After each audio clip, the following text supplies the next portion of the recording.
Welcome to the House Committee on Judiciary and Hawaiian Affairs. It is Thursday, February 26th at 2 p.m. here in Conference Room 325. My name is David Tarnas.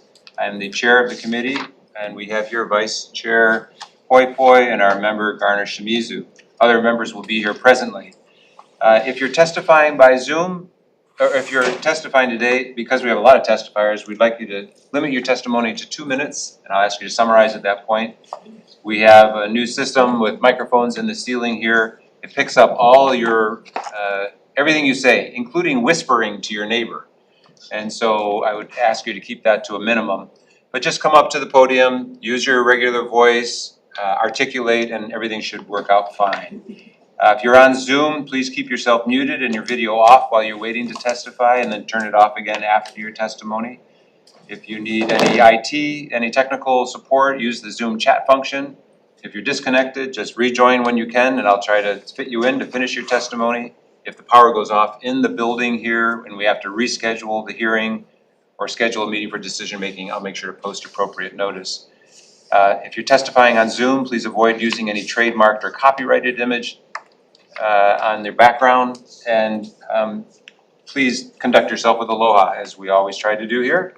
Refrain from profanity or any uncivil behavior. It's okay to disagree, but let's not be disagreeable.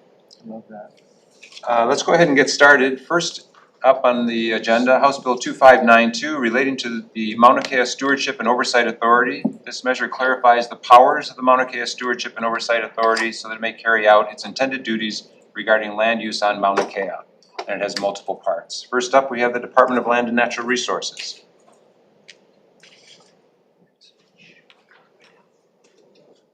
Welcome. Good afternoon, Chair, Vice Chair, committee members. My name is Lauren Yasaka. I'm the acting administrator for the Land Division.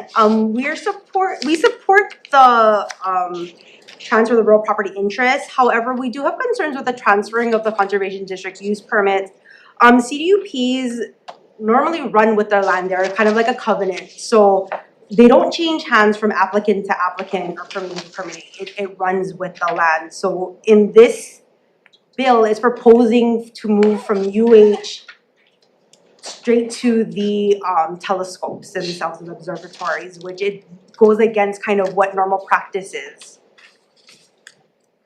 And that's kind of it for our testimony. Okay, thank you. Yeah, we are trying something new here. Appreciate that. Next up, Mr. John DeFries, Mauna Kea Stewardship and Oversight Authority. Mr. Chair, Madam Vice Chair, and members of the committee, I am John DeFries, Executive Director of the Mauna Kea Stewardship and Oversight Authority. We have submitted our testimony in writing and stand by that testimony and will be available for any questions that may follow. Thank you. Thank you. University of Hawaii on Zoom. Mr. Chun, please proceed. Hello, Chair Tarnas, Vice Chair Poi Poi, members of the committee, Gregory Chun, University of Hawaii Center for Mauna Kea Stewardship. We have submitted comments related to HB 2592 HD1, which we will stand by and be available to answer any questions. I would like to just highlight a couple of points. Our testimony includes a previous draft or a letter, November 20th letter from President Hensel to University Board of Regents Chair Gabe Lee to MK-SOA Chair John Komeiji, and was copied to the governor. I encourage you to review that draft letter as it lays out a lot of our concerns. Regarding the bill itself, House Draft 1, we believe that, as does the DLNR, there are questions as to how the transfer of real property assets can occur without the related obligations and liabilities. We believe that the proper time for the negotiation of the transfer of the CUP is at the time that new leases are negotiated with the observatories. Second thing I'd like to point out is we do encourage the inclusion of meaningful milestones for all parties, including the university, BLNR, and MK-SOA, so that the progress, timely progress, can be evaluated fairly as we near the transition date. We believe setting clear and mutually agreed upon milestones will promote transparent decision-making and trust building. Thank you very much for the opportunity to provide testimony. Thank you very much. Next, Demont. Welcome. Good to see you, sir. Aloha, Dimon Kalaiman Ole, co-manager of Hope Manapona LLC, Native Hawaiian Advocacy Corporation operating on One Coast. Good to see you guys. Okay, so for me personally, this is about access road for us. That belongs to Hawaiian Homelands, belongs to the trust beneficiaries, as was ruled upon by the Hawaii Supreme Court last year. And so when I look through this bill, I don't see nothing in there about anything dealing with DHHL property for trust beneficiaries, and all these deals going on about Mauna Kea without any mention about DHHL. So what caught my eye was on page 6, line 95, the last paragraph. They talk about on general lease 29, 97, 46 or something. The general lease. I got them ready on my phone. And I was trying to look for where that general lease is at. Who holds the general lease 4697. And there's nothing that explains general lease 4697. You have a bunch of general leases in there, but you don't have that. What explains that? So my concern, and a lot of our people's concern, is that it seems like everything being rammed through without any consideration or mention about our property, DHHL, that's under DHHL's management, you know, that access road. And we know like we're not a Mauna Kea 3.0, you know what I mean? So maybe they should make a mention about that, this has nothing to do with our lands, because there's gonna come a time when we're gonna put forth our ability to assert ourselves on our land, and we're gonna have to be able to deal with people that are already claiming ownership up there.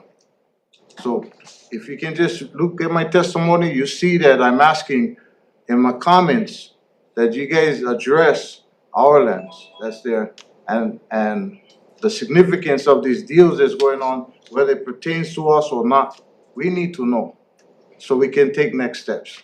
Aloha. Thank you very much. Next, Ilihia Johnson.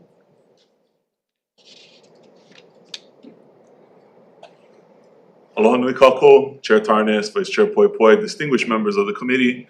Ilihia Johnson from the WM Keck Observatory here today on behalf of the Mauna Kea Observatories in strong support of this measure and in strong support of the Mauna Kea Stewardship and Oversight Authority. This measure helps to add a lot of clarity to what we believe the intent of the authority is. We view the authority as the best shot that we have at building a model of mutual stewardship for Mauna Kea alongside the community and us and the many folks who love Mauna Kea. I'll be here to answer any questions you may have. You have our written testimony and we stand on that. Mahalo nui. Thank you very much. Next, Melinda Healani Sonoda Pale on Zoom. Not present. Next, Ohana Unity Party on Zoom.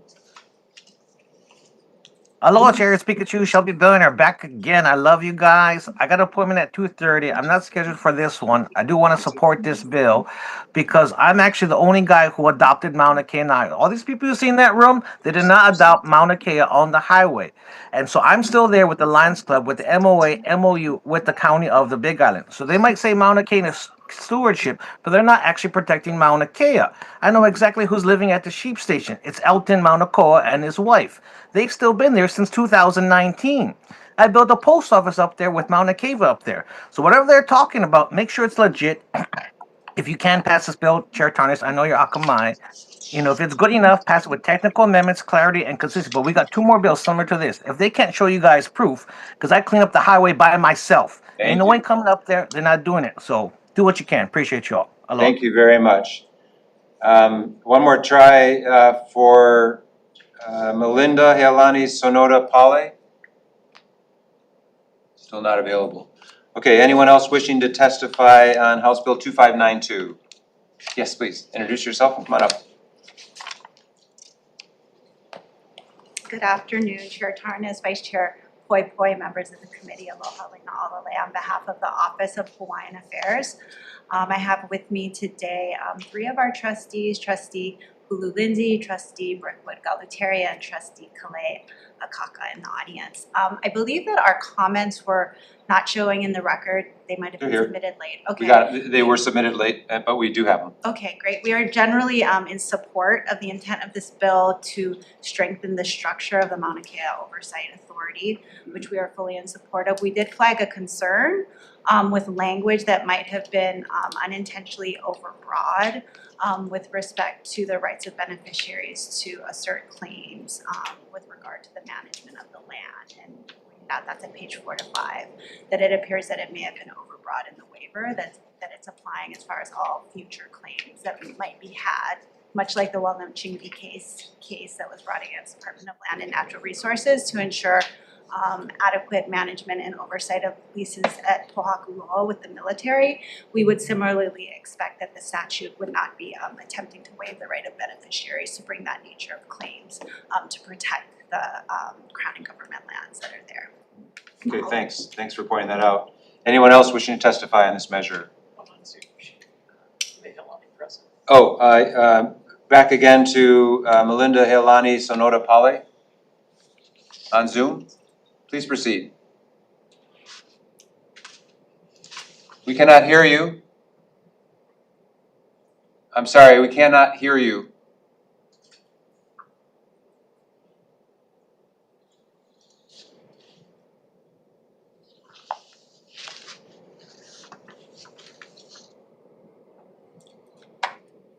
I'm sorry, we cannot hear you.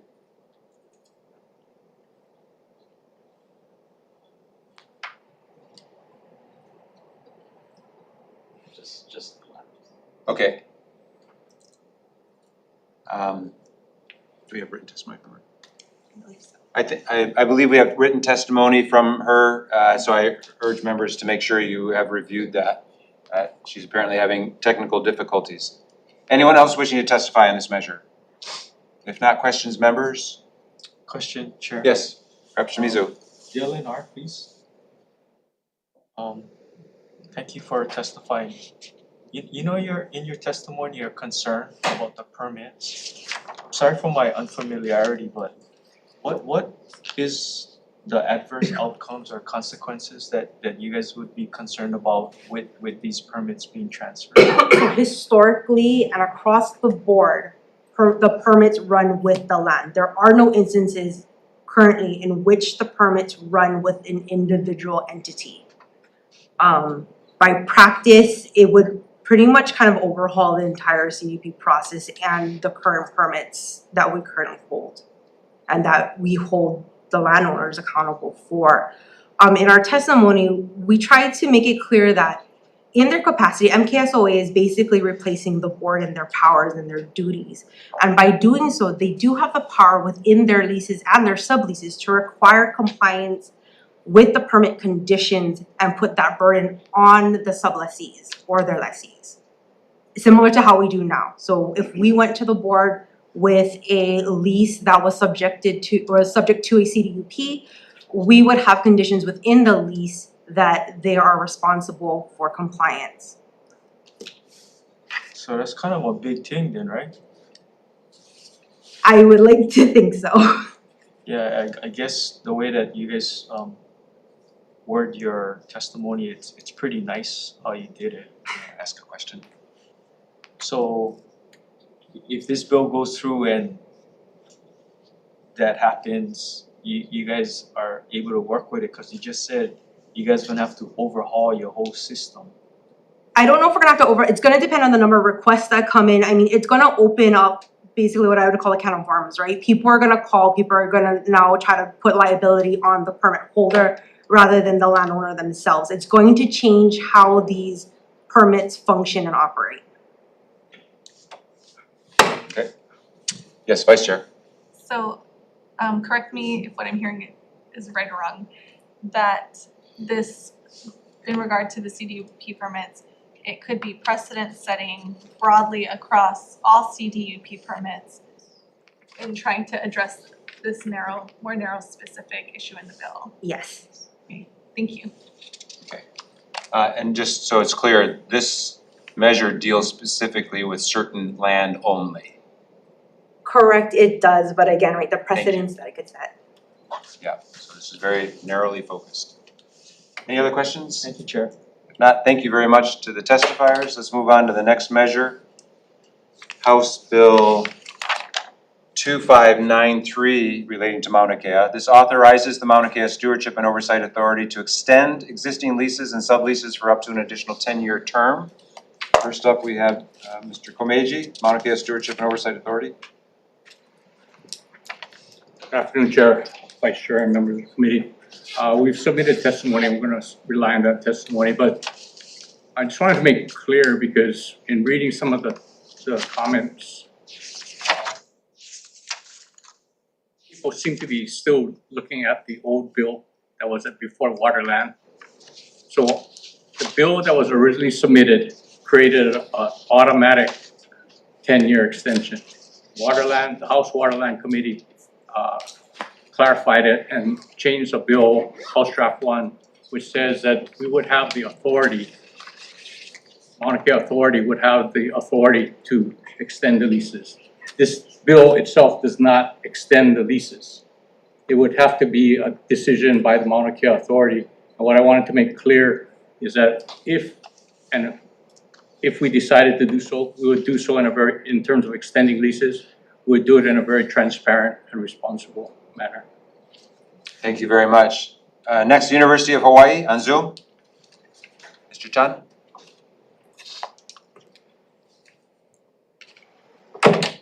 Chair, Vice Chair, and members of the committee, University of Hawaii submitted comments which will stand by and be available for questions.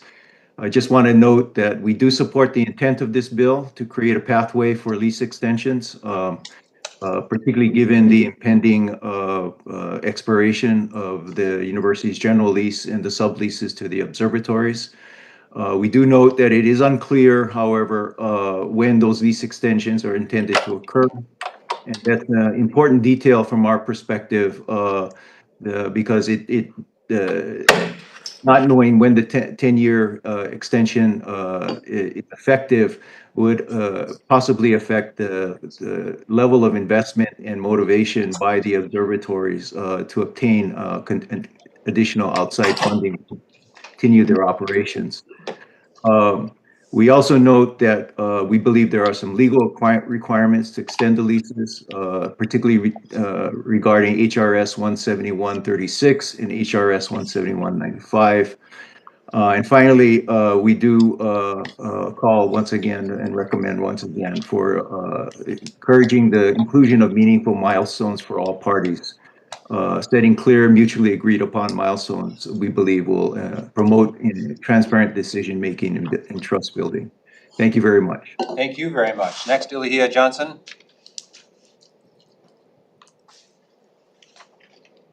Aloha ho kakou, Chair, Vice Chair, distinguished members. On behalf of the Mauna Kea Authority, the Mauna Kea Observatories, we stand in support of HB 2593 HD1, that important distinction of HD1, to provide the Mauna Kea Authority the option, the authority to extend leases up to 10 years should the authority feel that necessary through a transparent process. You have our written testimony. I just wanted to emphasize that the Mauna Kea Authority has been going through a very thorough public process with planning workshops across the islands, 16 workshops over last year and this year. And so, and many of our observatory staff members and leadership members have been participating in those, as well as members of the community. And so, as that planning process continues, as we get a better idea of what the transition timeline looks like, we'll have a better understanding of what sort of extensions, if any, might be needed at all. And so, in our view, this bill gives an important tool to the authority to have some flexibility if needed, because paradigm shifts take time, but this is an important paradigm shift for Mauna Kea and for all of Hawaii. Mahalo. Mahalo. Next, Melinda Healani Sonoda Pale. Aloha, can you hear me? Yes, I can hear you. Please proceed. Okay, great. Mahalo. I'm testifying on behalf of Kalahui, Hawaii, Native Initiative for Sovereignty. We are in full opposition to this measure. The conservation lands have the highest protections. These are conservation lands. This is actually a slap in the face to all the thousands of people who stood on the Mauna. Will this does this lease extensions allow for contested cases? Do they, it doesn't matter if you went into the community to tell people about this. It doesn't mean that people gave their consent to this. We've already had many decades of fighting to protect this place, and we need to follow the state laws, which is supposed to preserve this place. It has endangered species. It is the most sacred site. It is. It should have the highest level of protections because it is conservation. Providing extensions to leases, they've already had 65 years to take care and to plan ahead. Why are we going to give them 10 more years? Why should any telescope or any center for astronomy want or need 10 more years?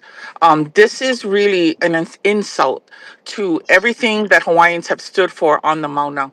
Mahalo. Mahalo. Maki Morinoi on Zoom, not present. Ohana Unity Party on Zoom.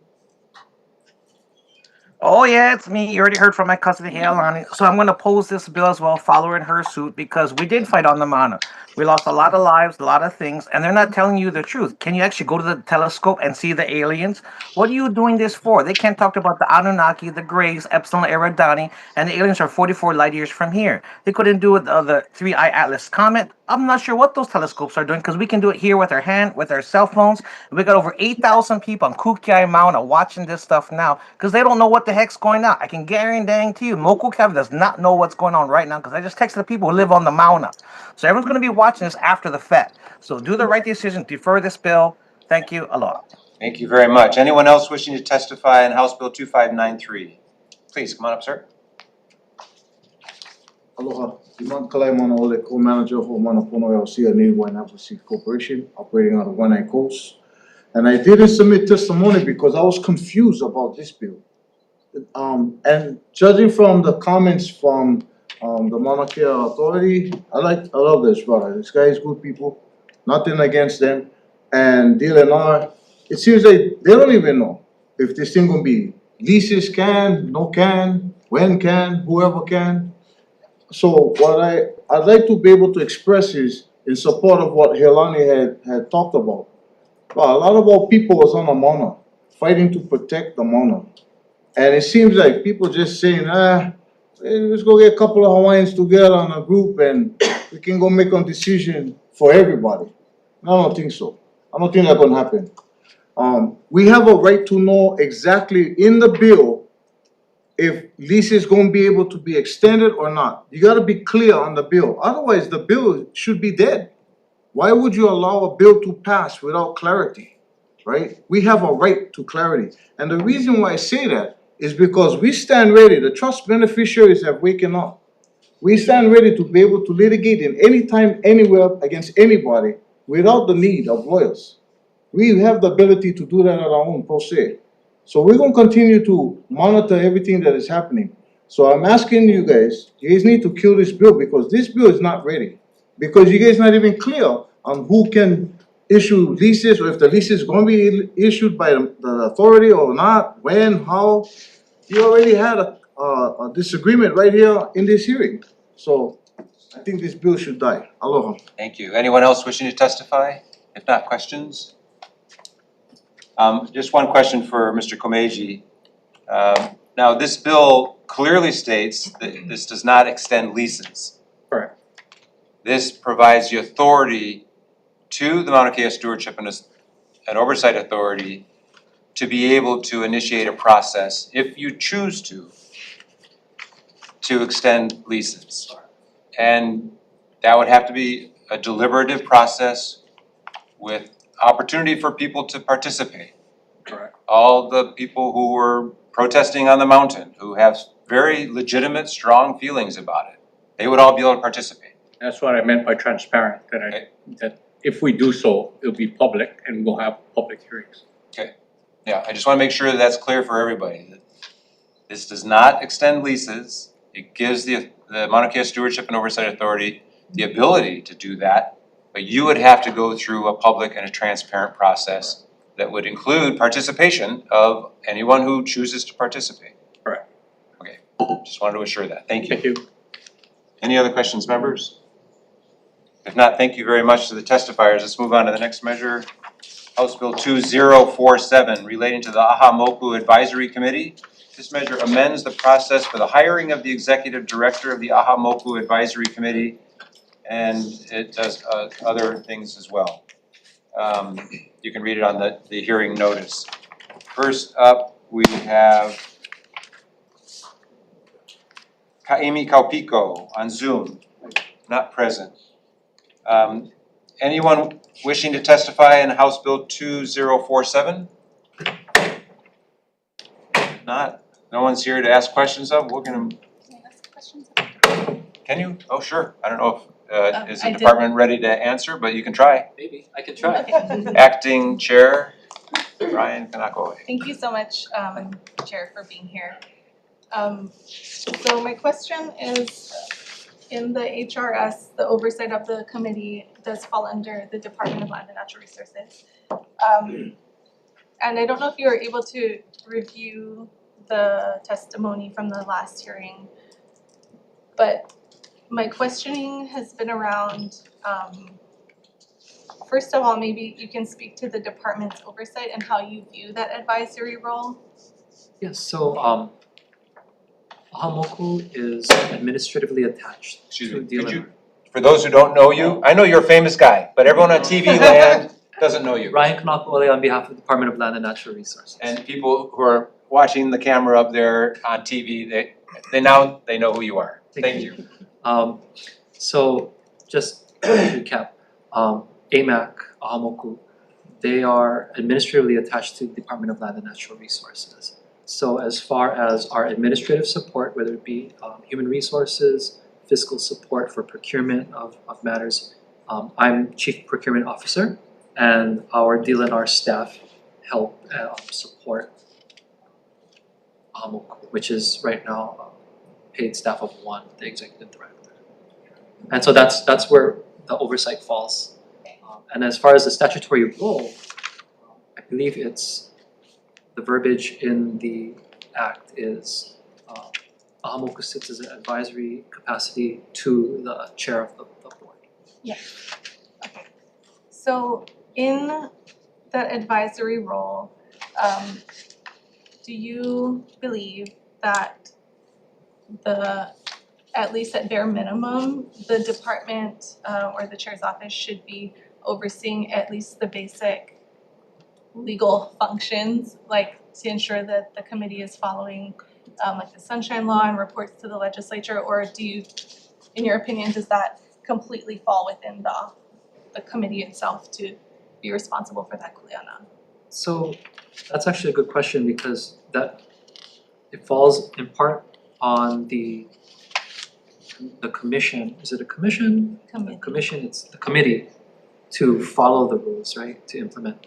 But on our side, we're lending support on those questions to date, like now, regarding Sunshine Law, because it's come up in recent times. Sunshine Law response, if a UIPA request comes in, it's actually our office that provides the support to go and help with those responses. Okay, and then so for the budget of the Aha Moku, that, because in the previous committee, the executive director said that the po'o go to the communities and that's how they formulate the budget, and then they themselves adopt the budget.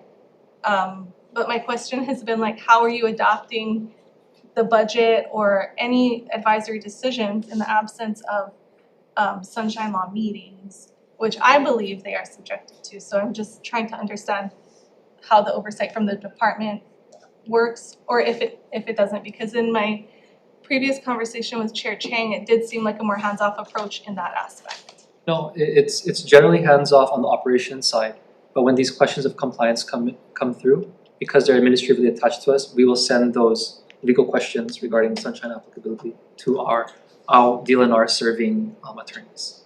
Okay, and when those opinions come back, then what happens? Then we try to implement that according to the advisement.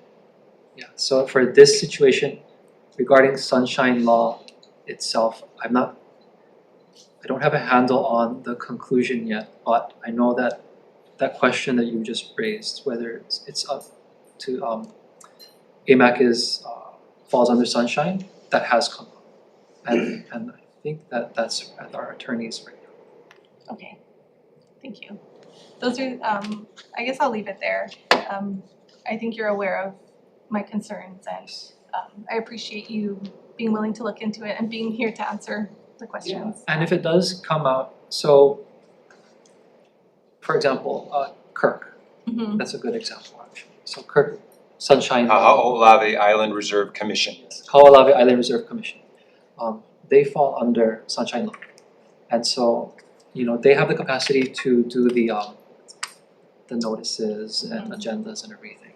So in this situation, we would probably, if it comes up we have to help them, we'll provide the support to get those notices, help executive director to get those prepared and everything. I think the intention was to be similar to Kirk, but Kirk is a very high functioning board and committee.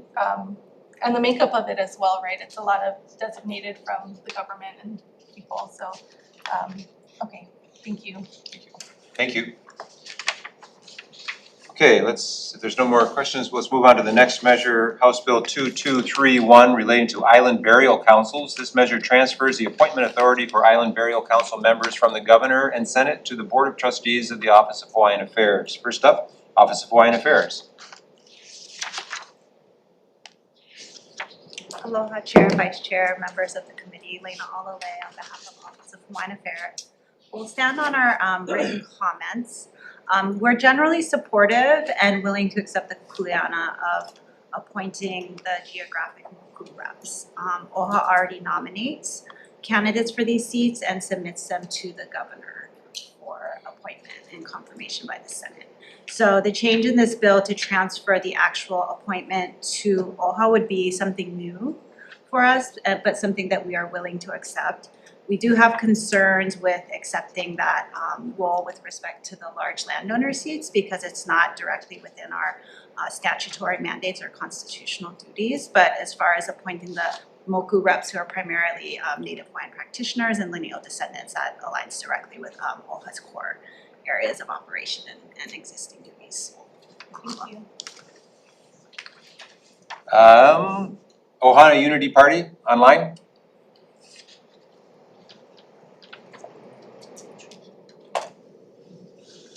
Mr. Billionaire, are you there? Okay. Anyone else wishing to testify on House Bill 2231? If not, questions, members? Question, Rep. Shimizu? Chair, for OHA. You know, your testimony is kind of like deferring on the large landowner seat, so would you guys how would that happen, or what would happen with those seats in your viewpoint? They could remain in the current appointment process, which is through the governor and the Senate. Okay, so that language would have to be stated in the bill, because I don't think it's written that way right now, yeah. Correct, I believe it would require an amendment to the current language. Right, thank you. Thank you. Thanks very much. No further questions. Let's move on to the next measure. House Bill 2582 relating to Hawaiian Affairs. This amends the membership and responsibilities of the Public Land Trust Working Group that was established under Act 226, Session Laws of Hawaii 2022. And it goes on to list the responsibilities. First up, we have the Department of Land and Natural Resources. DLNR stands on its, That sorry, way Brian, that way everyone can see you on TV. Brian Kanakwale, DLNR. We stand on our testimony and support and are here to answer any questions. Thank you. Next, the Office of Hawaiian Affairs.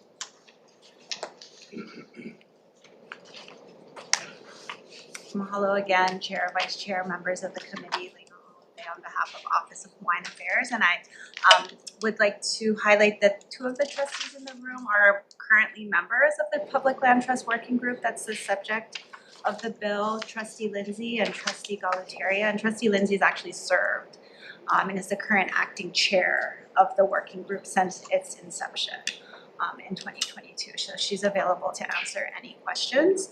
And to clarify the iterations of our testimony, OHA's primary, first of all, we greatly appreciate the introduction of this bill, the intent to advance the important work of the working group. As this body is well aware, OHA has had to fight over the years, its Native Hawaiian beneficiaries have had to fight for the constitutionally designated pro rata share, which this body has confirmed in statute is 20% or 1/5 of all public land trust income and proceeds. As Native Hawaiian, the betterment of Native Hawaiians is one of the 5 purposes enumerated in the Admissions Act for the designated use of public land trust revenue. So this is a constitutional mandate, it's longstanding, so we greatly appreciate the goal and intent of Act 226 in 2022 to try and get a comprehensive inventory and audit, which is long overdue.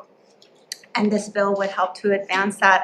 Our concern in our comments was with the composition primarily of voting members. We certainly welcome the participation and the insight and expertise of legislative members, community members, but our concern is ensuring that OHA continues to have a parity of voting members. Right now, the working group is 6 members, 3 from the Office of Hawaiian Affairs and 3 appointed by the governor. So there's that parity, and it's also a very functional size as far as quorum and needing to make meetings and publish them on the notices. So we would like to stick with that model that has worked, and again, Trustee Lindsay can speak to that. It has been an effective collaboration over the past few years.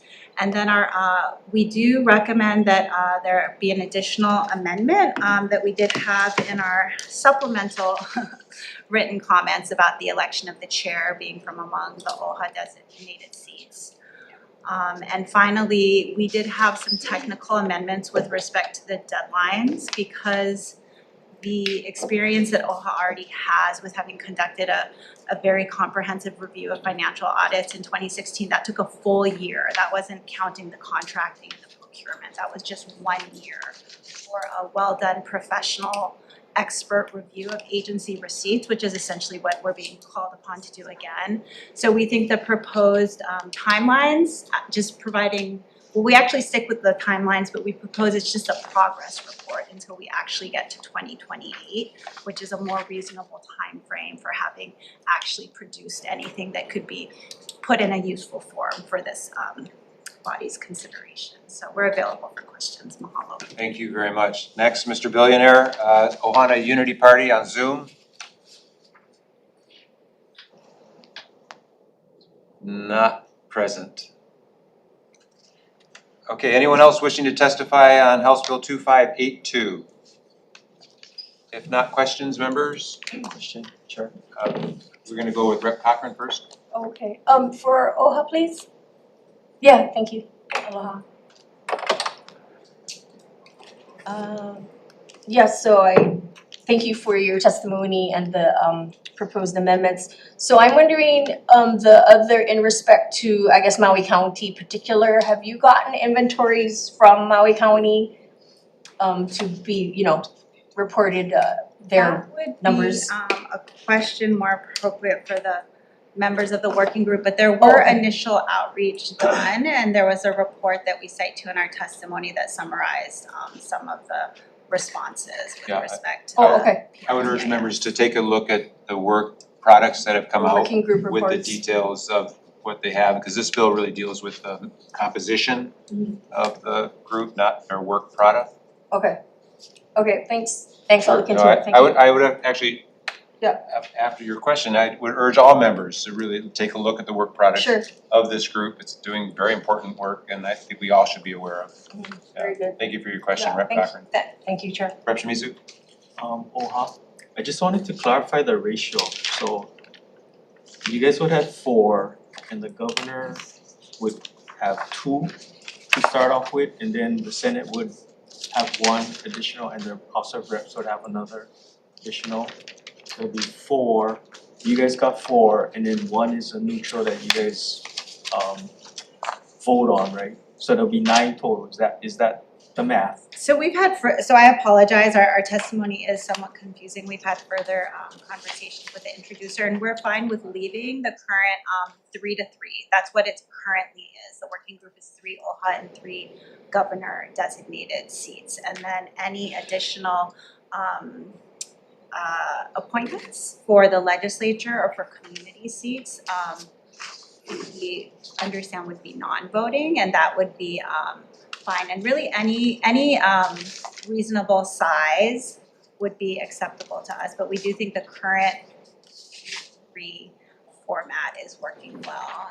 You can stick with voting members within that 3-3 structure. That would be our preference, and any additional seats to be ex officio, non-voting, so still participating. But just to clarify, your latest testimony, your ratio numbers, would that be a total of 9? That had been our original testimony, correct? That had been our original testimony. Because I'm looking at the one that just handed out, and I'm not sure if it's 9, because it says two members appointed by the governor and 3 of whom shall be. That's my confusion. I wasn't sure. So I think the Office of Hawaiian Affairs and members of the committee have been meeting to try to work that out. And so we actually have a proposal I can present in decision making that would lay out how that would work. But I think it's probably best for us to wait for decision making to do that. You have valid questions, Rep. Shimizu, but it was a moving target. Thank you. And we got 2 different versions from Office of Hawaiian Affairs, but Okay. I hope to bring clarity to this in decision making. Okay, I'm glad you got it figured out. Okay, thank you. Other questions, members? If not, thank you very much to the testifiers, and thank you to the trustees for being here. I know you also want to get over to Finance Committee, Godspeed. We sent all of those bills over to Finance Committee, so please cheer them on.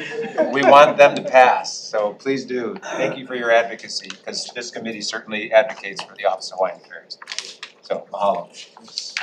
Okay, let's move on to the next measure. We're moving from water and land issues, and we're moving now to transportation issues. House Bill 1523 relating to the statewide traffic code. This removes references to countdown timers as it relates to pedestrian control signals, including the requirement that pedestrians must begin crossing a roadway before a countdown timer begins. First up, we have Department of Health.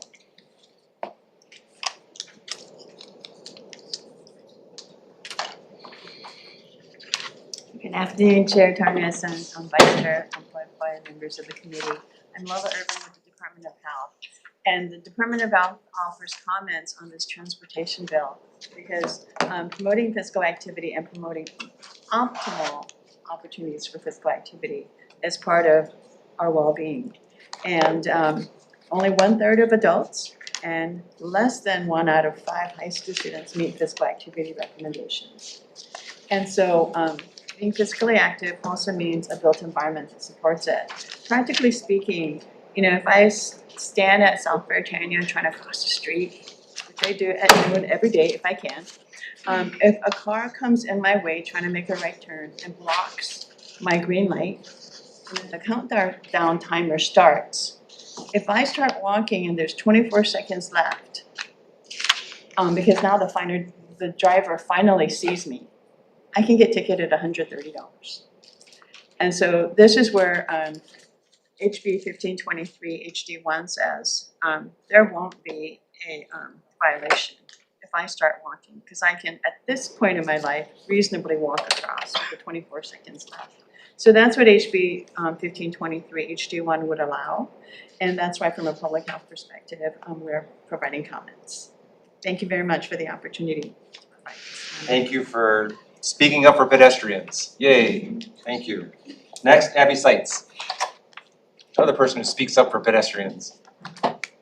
Thank you, Chair, Vice Chair, and members of the committee. My name is Abby Seitz, and I'm testifying on behalf of Hawaii Appleseed in support of this measure. As the last testifier just explained, this would remove the requirement to start crossing the street before the countdown timer begins. And currently, if you do so, you can be fined $130, which is quite high even compared to many driving-related violations. We'd like to emphasize that, this current law goes against most people's conventional understanding of countdown timers, which, I think most of us understand them to not tell us to not cross the street, but rather to provide us with important information, mainly how much time remains to safely cross the street. So we support this bill as we believe it is a step in the right direction to simplify our overly complex pedestrian regulations. Thank you.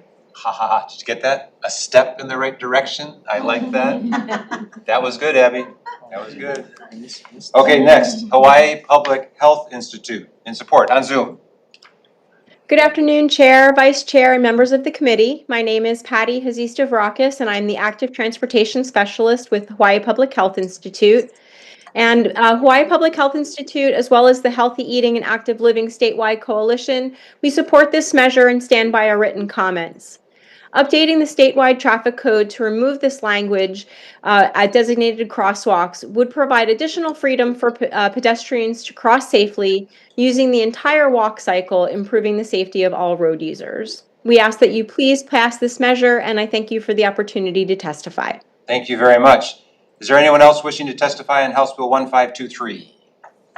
If not, questions, members? If not, thank you very much to the testifiers. Let's hope we can move this along so we can move more steps in the right direction. Ha! Okay, next, House Bill 1524 relating to pedestrians. This establishes that fines for pedestrian violations under Chapter 291C shall not exceed an unspecified amount. In the original bill, it was $25. So keep that in mind. The bill requires state and county agencies to revise applicable schedules of fines, rules, and procedures to comply with the monetary limit. First up, we have the Department of Health.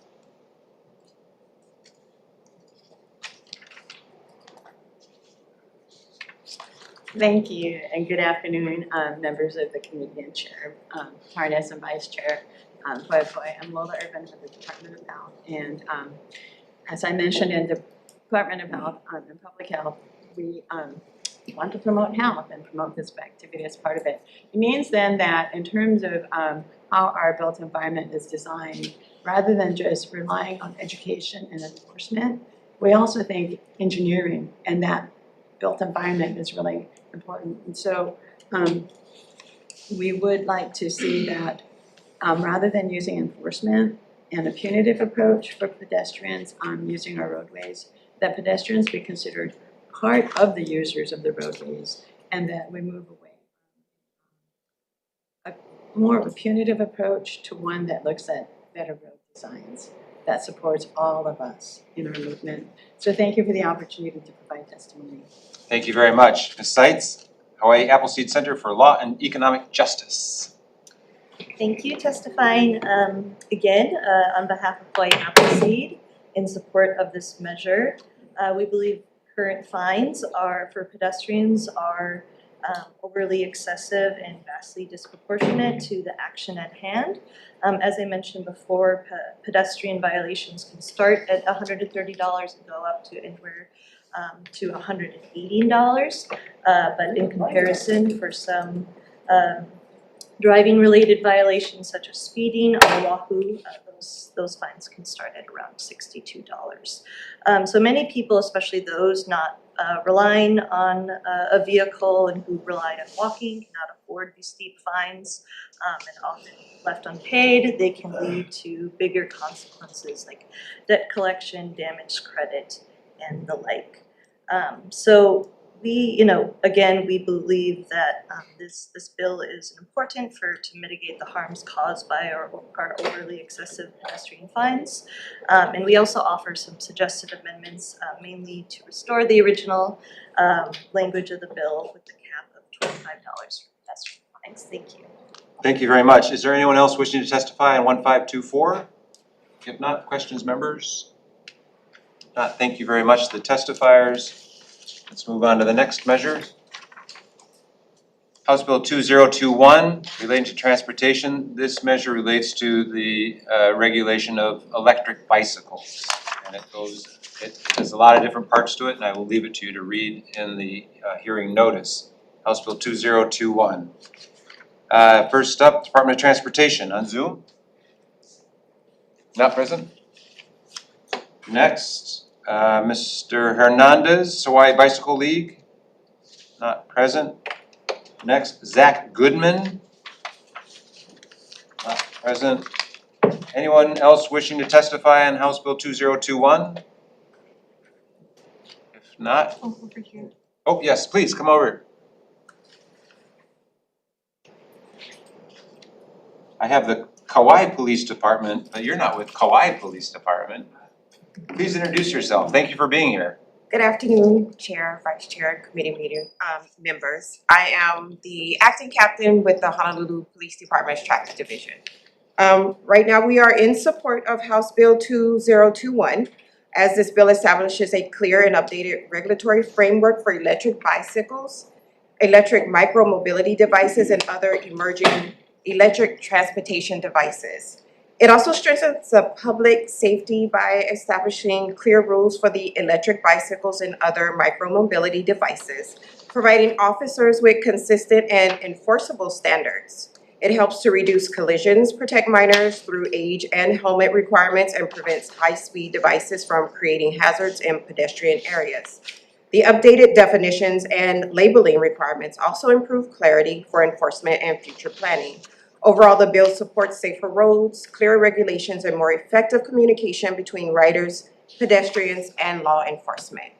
Thank you for allowing me to testify. Absolutely. Thank you for being here. And members, we did get the testimony which we just passed out to you. Thank you. We're open for any questions. Appreciate it very much. Anyone else wishing to testify on House Bill 2021? If not, questions, members? Not, thank you very much to the testifiers. Let's move on to the next measure. House Bill 2333. This is the last transportation bill before we move on to housing. This measure authorizes the Department of Transportation to designate airport special district zones with airports statewide. First up, Department of Transportation. Yay, you're here. Good afternoon, Chair Tanis, Vice Chair Poipoi, committee members. Kurt Otoguro, the Deputy Director for Airports. He runs all the airports. This is an important guy. Thank you, Chair. Department stands on its written testimony in strong support of HB 2333 HD1 with amendments. Just to highlight a few things, and my apologies for the late testimony. We did receive your late testimony including your proposed House Draft 2. And thank you, Chair, for hearing the bill. 60% of our security-related issues today represents security-related problems that involve unauthorized individuals, what have you.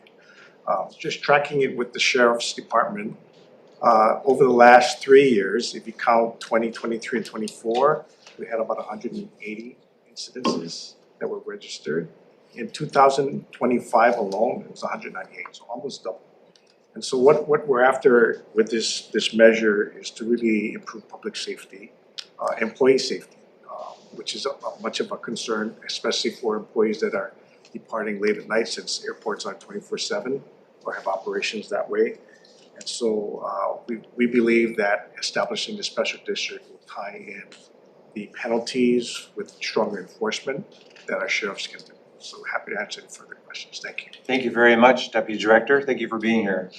Next person that said they wish to testify is the Airlines Committee of Hawaii, Ms. Lori Lum. Welcome. Please proceed.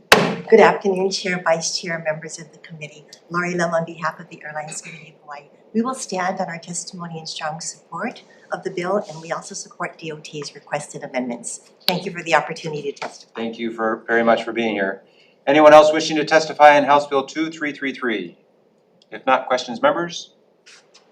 Seeing none, thank you very much to the testifiers. Let's move on now to housing-related measures. House Bill 1777 relating to housing. This measure requires developers developing a housing project under the Hawaii Housing Finance and Development Corporation to assist certain tenants who are subject to displacement or eviction by the proposed project by granting those tenants the right of first offer of a comparable unit in the housing project and providing replacement housing payments and providing information either directly or through a contracted service on how to obtain assistance and exercise the right of first offer, and establishing procedures to track and maintain communication with those tenants, and establishes consequences for a developer's non-compliance. First up, we have the Hawaii Housing Finance and Development Corporation. Mr. Minakami. Chair, Vice Chair, members, good afternoon, Dean Minakami, Corporation. We stand in our testimonies in support of this measure. Most of our projects do not displace households. When they do, our board has in the past required that relocation assistance be provided. So this bill sets a uniform standard on how this must meet. I will note that there is one aspect of the bill which is not included in our testimony, and that is that, in speaking to the introducer, the intent is not to require that all projects provide comparable units. For example, if there's a for sale project displacing renters, it is not the intent that that for sale project must include rental units. So we would ask that the bill be amended to address that aspect. And thank you for working with the housing chair to come up with some language which he provided to me. Thank you. Yeah, thank you. Okay. Office of Hawaiian Affairs submitted written testimony. Should we leave it at that, or you want to come up? Mahalo, Chair, we can stand on our. If you're gonna stand up, you gotta come to the podium. Okay, Mahalo, Chair Lena Alale. On behalf of the Office of Hawaiian Affairs, we stand on our written comments in support. The escalating cost of housing that is displacing local residents as well as Native Hawaiians is of great concern to the Office of Hawaiian Affairs, and we support this bill as one policy solution to that problem. Thank you very much, appreciate it. NIOP, Hawaii, not present. Parents and Children Together. Welcome, please proceed. Good afternoon, Chair, Vice Chair, and distinguished members of the committee. My name is Tina Porras Jones, Executive Vice President of Community Building Programs at Parents and Children Together. I stand in support of this bill. I want to share more about my testimony. PACT was founded in 1968 at Kuhio Park Terrace, where parents gathered to talk about the future of their keiki. For nearly 60 years, KPT has been our home where we have supported families through early childhood education, workforce development, and comprehensive family services. As residents are relocated, we must ensure they receive intensive, kind, and caring stewardship throughout the process, and that they are guaranteed the first right of return to KPT, Kuhio Park Terrace. Many residents have come to our family center feeling afraid, in tears, and overwhelmed with the next steps in relocation. The more transparent the process is, the more residents can be at ease. I can tell you firsthand, they simply are afraid of what comes next. Some families have lived at Kuhio Park Terrace their entire lives. It is their village. If any of us were in this position and had to move, we would ask the same questions. Where would my child go to school? Where will I see the doctor for my children and my family? And how do I access services? Supportive relocation is critical, but equally critical is guaranteeing residents the first return of right. Families at KPT have built a community that shows up for them. They can walk across the street and meet their case manager, take their child to Head Start, see their medical provider. The network of support cannot easily be replaced. Kuhio Park Terrace is not just housing, it is home. We must ensure residents are afforded kind, caring, and intensive support during relocation and are given the opportunity of first right to return to the community they know and trust. Mahalo for the opportunity to testify. I respectfully ask for your support. Thank you very much for coming in, testifying. McKinley Eads, Avalon Development Company on Zoom. Aloha Chair, Vice Chair, and members of the committee. We stand in our written testimony in support with comments on HB 1777's goal of reducing tenant displacement. Protecting residents during redevelopment is essential. However, as drafted, the bill may create duplicative relocation obligations and financial burdens that could unintentionally delay affordable housing projects. We respectfully urge the committee to clarify exemptions for tenants already receiving federal or state assistance and to refine the relocation compensation structure to better reflect actual displacement impacts. These adjustments, the bill can protect tenants while preserving housing feasibility. Mahalo for the opportunity to testify. Thank you very much. Next, Huna, you're here. You're able to get the other things done? I was. They were able to plug the hole in my wall at the house. Arjuna Haim on behalf of Hawaii Appleseed. We stand on our written testimony in support. And I just would like to add that we're in support of the amendments submitted by HHFTC. Thank you. Thank you very much, Arjuna. Next, Dina Sheck, Medical Legal Partnership for Children in Hawaii.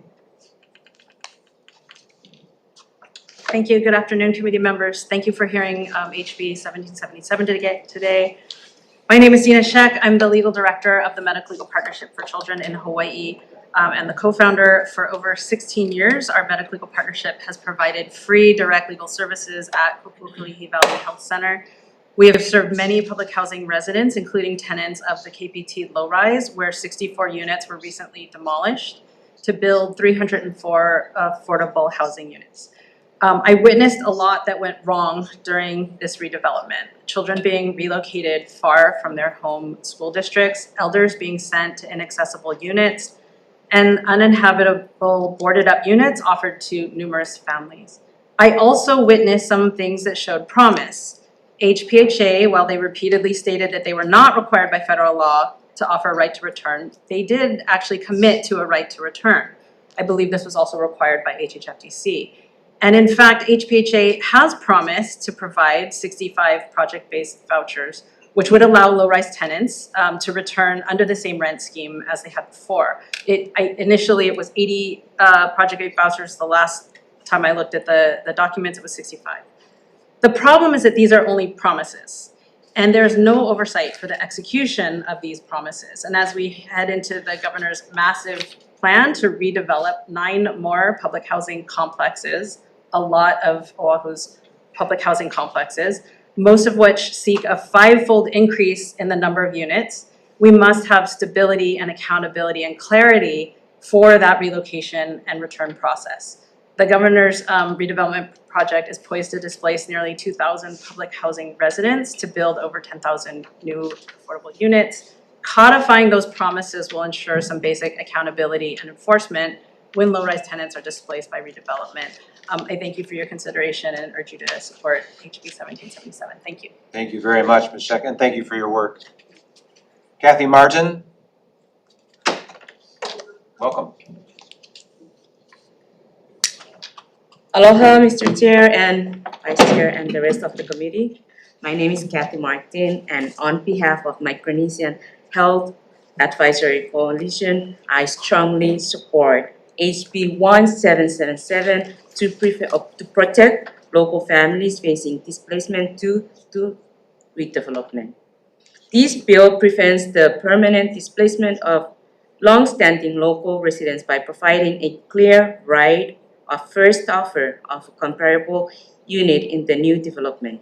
This bill ensures that all displaced tenants get comprehensive relocation assistance, including replacement housing payment, individualized relocation services, and ongoing support throughout the redevelopment process. This bill also provides accountability measures to ensure compliance with the requirements that they provide. And these people are not only tenants, but they're also my family members, relatives of my own. So again, I strongly support Bill HB 1777. Mahalo. Thank you very much. Anyone else wishing to testify on House Bill 1777? If not, questions, members? Question. Representative Shimizu. Mr. Minakami, you mentioned that you had some amending language that wasn't in your testimony. but it's been communicated and worked out with Chair. I communicated with Chair With Chair Epsilon, the housing chair. Are we gonna get that amended language? In decision making, I'll provide it to you. Okay, that's all I wanted to clarify. Thank you. Thank you, Chair. Thank you. No, I appreciate you working with Chair Epsilon on this issue. That was actually brought up by one of the other testifiers, Ms. Dina Scheck, about, what is a comparable unit. So we'll address that in decision making. Any other questions, members? If not, thank you very much to the testifiers. Let's move on. House Bill 1741. Relating to housing, this deems a county inclusionary mandate as a form of development exaction and treats the mandate as a housing affordability impact fee with certain exemptions. And it prohibits a county from adopting, amending, or enforcing an inclusionary mandate or inclusionary mandates for residential or mixed-use development under certain circumstances. Establishes additional requirements for a needs-based study for a county-imposed inclusionary mandate, and establishes a criterion that allows luxury residential projects or projects that receive certain discretionary value increases to be subject to inclusionary mandates. First up, we have Office of Hawaiian Affairs.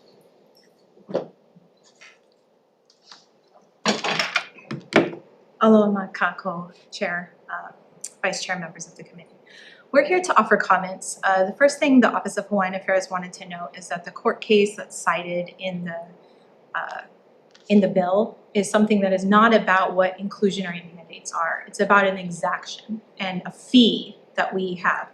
The inclusionary zoning, which is basically requiring that if you build something, you have an affordable housing set aside for our community. That is how government works, to make sure that we are delivering things for our community. So we think that we would like the committee to take a careful look at saying that the way our counties do business, which is saying that if we have a hotel that is built, that we need to have a comparative requirement for them to have affordable housing or workforce housing for our community, is something that allows us to have housing in our community that's accessible to our community. We understand that there are folks that believe in the model of trickle-down housing, that the more housing we built, that we will have a market-based solution that delivers housing at the upper level where folks can climb up the ladder. So that new luxury unit means that someone can leave their current housing and move to that luxury unit. And then that vacant unit means that someone else can move into it. That does not work in Hawaii. And we've discussed in our testimony how we need to make sure that we're protecting our community here on an island and not going all in on market-based solutions that at a state level tell counties that they can't do what they need for their communities. Our counties have nexus studies, they have inclusionary zoning that they consider proportional. And so this bill is actually saying that any kind of inclusionary zoning on a luxury housing development would be considered a fee or an exaction. And that's simply not true with how the counties in Hawaii do it, in particular Kauai. So mahalo for the opportunity to provide comments. Thank you. Thank you very much. Next, Ted Kafalis, Grassroots Institute of Hawaii. Aloha, Chair, Vice Chair, committee members, Ted Kafalis with Grassroots Institute. We are in support of HB 1741. I can see why on the surface affordability mandates sound enticing to the legislature and to the general public, but the fact is they don't work. So there's lots of studies out there that show that these kind of inclusionary zoning mandates, affordability mandates, they actually reduce incentives to build housing, they shrink the overall supply, and they actually increase prices overall. Think of it like this. So if you own a business and you had to sell, let's say 3 out of every 10 products at a loss, well, you're going to have to raise the prices on the other 7 products that you're selling in order to make ends meet. And so that's exactly what we're seeing here in Hawaii's housing market. It's one of the many reasons why we have such high housing prices. And HB 1741 recognizes this is a basic reality. You can't mandate affordability by making housing more expensive. So mahalo for the opportunity to testify. We hope you pass this today. Thank you very much. Arjuna? Arjuna Haim on behalf of Hawaii Appleseed. Hawaii Appleseed is in full support of this measure. I on a personal side, did my master's research on all of Hawaii's inclusionary zoning programs, including the state and the counties. 3 out of the 4 counties have conducted impact studies like this. Honolulu, which I've included a table from that study done in 2016 in my testimony, that shows that regardless of whether there are affordability requirements or not affordability requirements, most forms of multifamily housing are actually infeasible to build. And the only places where they are feasible to build was in the Ala Moana district, and that is when you include the community benefit, which actually pops up the luxury demand in Ala Moana. Other counties, Kauai had done a impact feasibility statement after the fact of passing their inclusionary zoning mandate and found that it was negatively impacting their housing affordability and have since exempt all, they adopted a form-based code and exempted all areas except for hotels and resort development from inclusionary zoning mandates. And Hawaii County is in the same effort. So I just respectfully would like to see this bill continue to move forward and bring light the data that we have from our own counties. Thank you. Thank you very much. Anyone else wishing to testify on this measure? House Bill 1741. Please. Aloha, Chair. Hold on a second on Zoom, just a moment. We've got someone in the room, and then I'll come to you. Please go ahead. I thought I registered to testify. Sorry, Richmond Lazar, testifying on behalf of Housing. I did get your testimony. I just didn't know you'd be here. Oh, got it. Richmond Lazar on behalf of Housing Hawaii's Future. Sorry, I missed the last couple ones. I had meetings come up at the same time, but we testify in support of this measure. Housing is a systemic issue, and the number of units that's going to be needed is in the tens of thousands, not in 50 unit increments. So to address that, part of it is increasing supply. Part of it is ensuring that local people are the ones who are going to be accessing the new housing that's created, which can be done through a number of other tools. Inclusionary zoning requirements, while they're well-intentioned, to a previous testifier's point, they can increase the cost of the other housing that's created in addition to kind of constraining the supply as well. So we're in support of this measure. Thank you. Thank you very much, Richmond. On Zoom, who's his name? McKinley. Ms. Eads. McKinley is on behalf of Avalon Development. Hawaii cannot close its housing shortage without significantly increasing home building, especially in already urbanized areas. That's why we support HB 1741, because it recognizes that inclusionary housing mandates function as development exactions and must comply with constitutional requirements of essential nexus and rough proportionality, as clarified by the recent U.S. Supreme Court case in Sheets v. the County of El Dorado. This bill does not eliminate affordable housing tools. Instead, it requires that those tools be grounded in transparent data, feasibility analysis, and a clear connection between a project's impacts and the obligations imposed. When mandates are imposed without this discipline, they can render typical housing prototypes infeasible, suppress production, and ultimately worsen affordability by delivering fewer homes. This bill protects non-luxury, by-right housing from price-increasing mandates, while still allowing proportionate requirements on luxury projects or developments that receive discretionary value increases. This is a balanced, legally sound approach that supports both affordability goals and housing supply. For these reasons, we respectfully urge the committee to pass HB 1741 H21. Mahalo. Thank you very much. For everyone, that was McKinley Eads with Avalon Development. Anyone else wishing to testify on this measure? If not, questions, members? First, we'll go to Rep. Sayama. Thank you for Hawaii Appleseed. Sorry. No, you're good. So as I understand it, the bill would require an assessment study. And you mentioned in your testimony and in your research that 3 of the counties in Hawaii have conducted similar studies already. I believe the one study you mentioned for Honolulu that from 2016 determined that it was infeasible for most parts. So I'd like to understand how this bill, if enacted, would be different from the current system that we have. Thank you. Great question. So 2019 actually was when Honolulu implemented their inclusionary zoning requirements. So that was after this study, that study. This bill, if it were enacted at that time, noting the infeasibility, I believe they would not be allowed to pass the inclusionary zoning requirement, or instead cater it specifically to not have that impact fee set on it.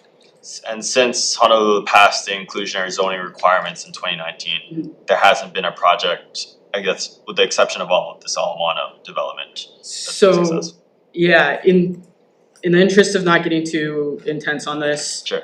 Honolulu has an affordable housing requirement, that's the AHR. It's supposed to be a ministerial approval process. No projects have gone through it. They have a secondary inclusionary zoning requirement called the IPDT. That's targeted in the TOD areas, and it's supposed to make cataclysmic, what you want to see in TOD, so big, beautiful projects. If you look at the list that DPP has provided on their website, IPD projects, I believe 13 have been approved and only 3 have been constructed. And they also require a lot of luxury to subsidize the kind of environmental benefits that they're also supposed to bring to the neighborhood. So they're only working in IPDT because they have an increased community benefit, but they're not really working that well, noting that there are projects that were approved in 2016 all the way, or 2019 to 2025, and the majority have not been constructed. Chair, may I follow up? Okay, thank you. So again, if passed, I would imagine that this bill would create an additional bureaucratic process for these studies to be approved, right? I don't really see how that would be so different from what we have right now. Sure, current status quo, we have a broad, pre-approved inclusionary zoning policy. In this new scenario, we would have a case-by-case study for each development that would need to be approved by the county, is that correct? No, it would be a study on the proposed legislation that would set the inclusionary zoning requirement. Okay. Yeah. Okay, thank you for that. Thank you, thanks very much. Other questions? Rep. Shimizu? Let's see. You know, the way that I'm trying to understand this is there a time frame on when the benefits will kick in? Because I see this as being more of a long-term, market-driven and consequence that happens. So do you have studies or data that show from the time this change would be made, when would you see the benefit? Does that make sense? By benefit, do you mean like sorry, can you explain like what you mean by benefit? Benefit would be what we're trying to accomplish, lowering the cost of housing and providing quote affordable housing based on what the arguments is that the market will come down because we're not having to pay for subsidized units. So right now, the way that inclusionary zoning is set up is we all pay for these subsidized units, and I think, or I would hope everyone would agree that we're not really getting a very much of a subsidy when the units, and particularly the for sale units, are only, tens of $1,000s off, if you're lucky, a couple $100,000 off from market price. I would say if we wanted to see deeply affordable housing, and if we wanted to see more targeted affordable housing, that requires an investment and a different set of legislation. But as it stands now, the inclusionary zoning requirements are kind of splitting our market towards high-end luxury, which subsidize then higher-end for sale reserved housing units, or it incentivizes towards low-income housing tax credit projects, which are then for the very low spectrum. So we have this gap in between 80 to 120% AMI.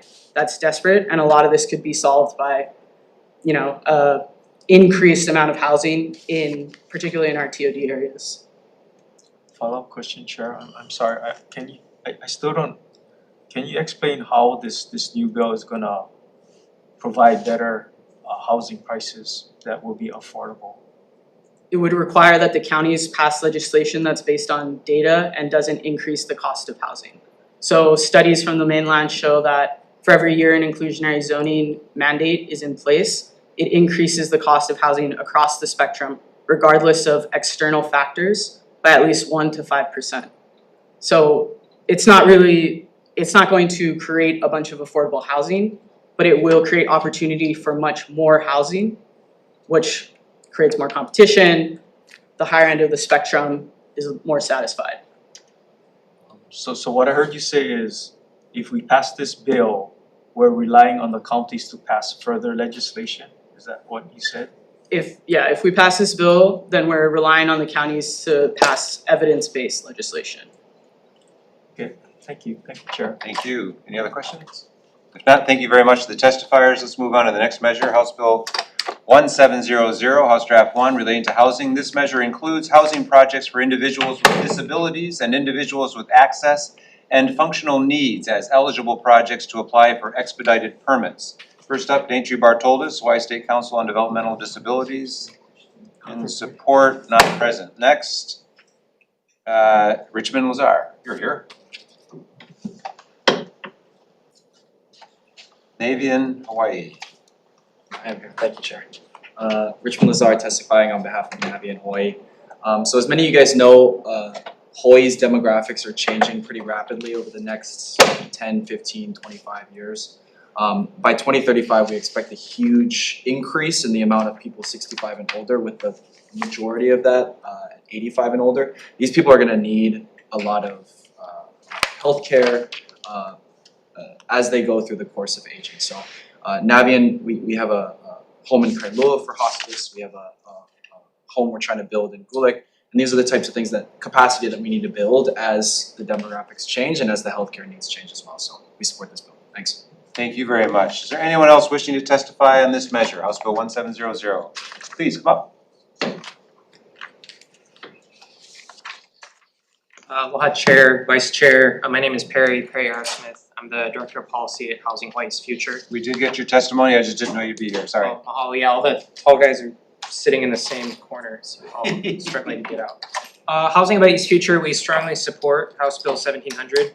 I just want to note that this measure is seemingly minor but simultaneously consequential. It targets Hawaii revised statutes, HRS 46-90. This section of HRS deals with eligibility for county permits for either single or multifamily housing.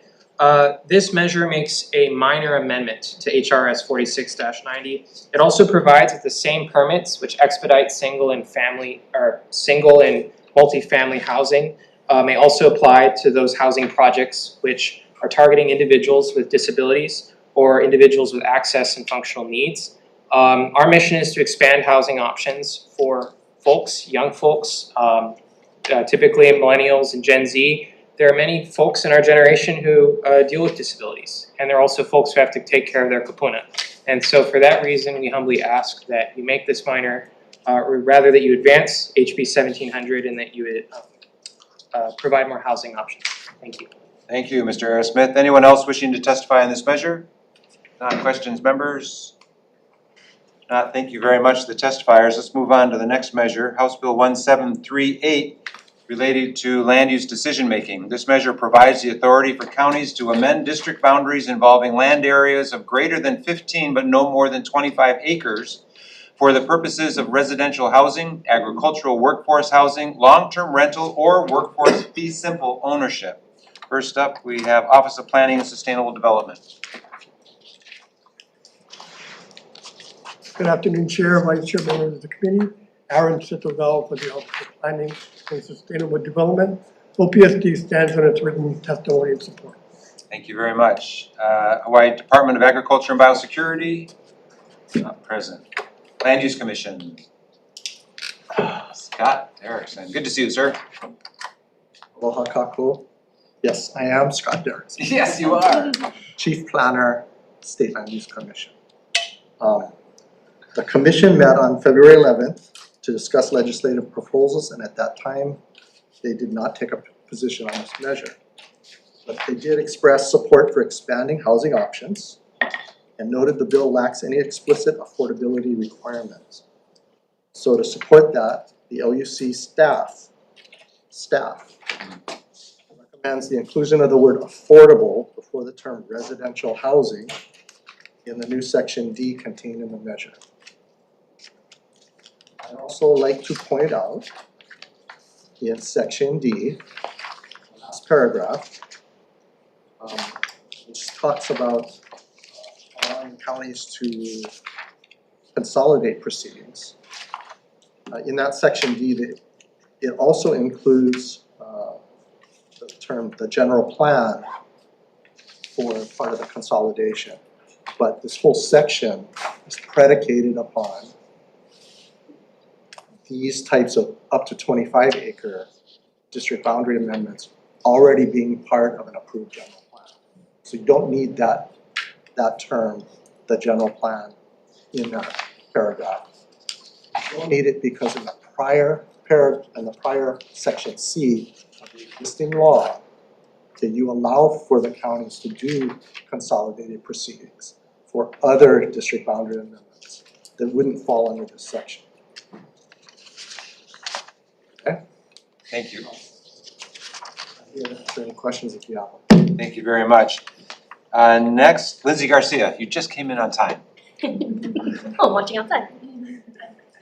Hello, Chair, Vice Chair, members. My name is Lindsay Garcia from the Hawaii Association of Realtors, and we stand on our testimony and support. We do believe that this is a good bill. There's already a precedent set for 15 and fewer acres, and so we believe that the county does have an adequate process for allowing public testimony and input. Thank you. Thank you very much. Ted Kafalis, Grassroot Institute of Hawaii.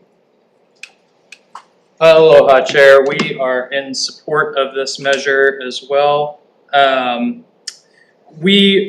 Lindsay mentioned earlier that counties already have a process for anything under 15 acres.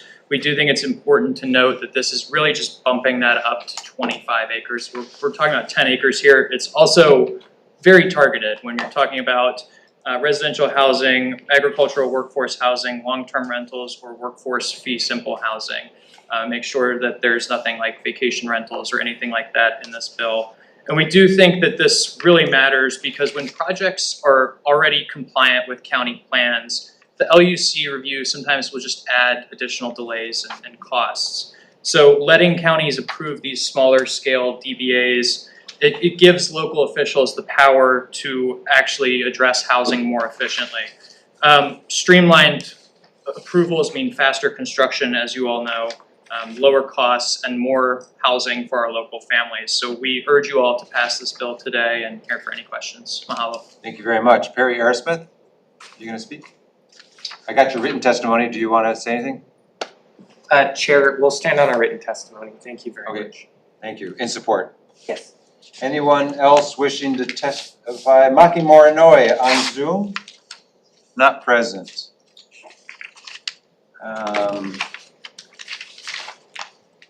Lots of pages and pages of people sending in testimony in support, a few in opposition. Anyone else wishing to testify on this measure?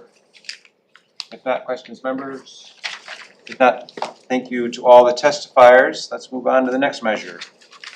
1742, House Bill 1742, relating to housing. This measure authorizes the construction and occupation of self-contained relocatable housing units with certain restrictions, specifies that a manufactured home is considered real property, requiring its transfer, conveyance, and mortgage to follow the same recording and enforcement requirements as other real property.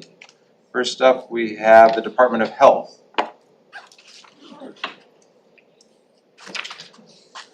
Good afternoon, Chair, Vice Chair, members of the committee. John, also with Department of Health Wastewater Branch. The department stands on its written testimony providing comments. Just wanted to note that the department would like to note that self-contained relocatable housing units, they operate independently of permanent utilities using integrated portable wastewater.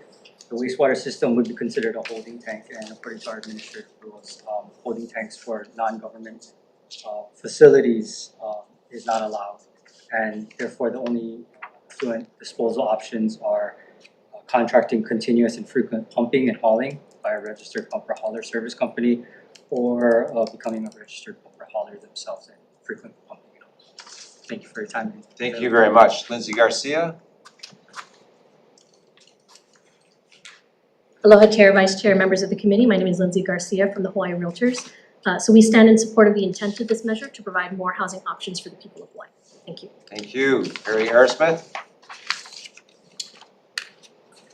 Aloha, Chair, Vice Chair, Perry Airasmith, Director of Policy at Housing of East Future.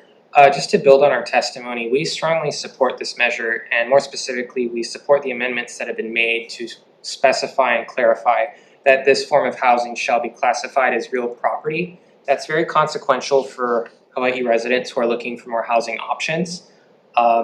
These forms of housing can be much cheaper than other forms of housing, and by classifying them as real property, we allow residents to more easily attain the financing required to purchase this form of housing. So we ask you to advance this measure. Thank you very much. Thank you very much. Kika Bukowski. Good afternoon, Chair, Vice Chair, committee members. Kiko Bukowski on behalf of the plumbers and fitters. Local 675, we stand in strong opposition to this measure. Chair, we submitted written testimony, but we just wanted to say that we have strong concerns with this bill. We're not opposed to off-site construction. We are actually promoting, advocating for locally built off-site construction. This bill will actually undo what was just done on Maui, in Maui County to address Lahaina residents that were affected by the Lahaina fires with Bill 15 that passed unanimously by the council. This bill will actually contradict what was just done there. The previous testifier just brought up real property. There's a lot of unanswered questions, Chair, on this particular bill. One of which, real property. My understanding is real property needs to be permanently affixed to the land, but this, by definition in this bill, the structure needs to remain relocatable. So I'm not quite sure how that works, but it seems a little contradictory to me. Even more so, it shifts liability to the homeowners. It provides indemnification for expedited permitting. I just heard a previous bill for Bill 1700. This will severely impact potential homeowners of those types of homes for disability from recourse, from errors and omissions. So I guess my point is in a nutshell, there's a lot of unanswered questions with this bill. There's bills that were dropped in that didn't quite make the cutoff. 1719 didn't make the cutoff. Real property got dropped in here. There's other bills that are going to impact this. 1721 that speaks to the expedited permitting process. I don't think this bill is ready to come out of this committee, and I was hoping that this committee could address some of those questions that I think is within the jurisdiction of this particular committee. So for those reasons, Chair, we strongly oppose this measure and available for questions. Thank you very much. Ted Kafalis? Aloha, Chair, Vice Chair, members of the committee, Ted Kafalis with Grassroot Institute. We are in support of this bill, but I did want to note we had just a couple comments and suggested amendment, and that is striking the language from Section 2 about manufacturing these in the state and procuring them by a state-approved distributor. I understand the want to focus on local, but I think there's just a lot of questions as to whether there are those sort of facilities here in Hawaii to build these homes, as well as what really a state-approved distributor looks like and what that ends up being. So we are supportive of this. We do hope you pass this, but just a couple of issues with that language. Aloha. Thank you very much. Hawaii Building and Construction Trades Council? Not present. Anyone else wishing to testify on House Bill 1742? If not, questions, members? First, Representative, go ahead. Thank you, Chair. For Hawaii Realtors. And you might not have the answer to this, but my question is relating to the use of these self-contained relocatable housing units. I understand manufactured homes being permanent, installed and connected to utilities, but for these new units, these self-contained relocatable housing units, they're not connected. Like, in what situations are they being used?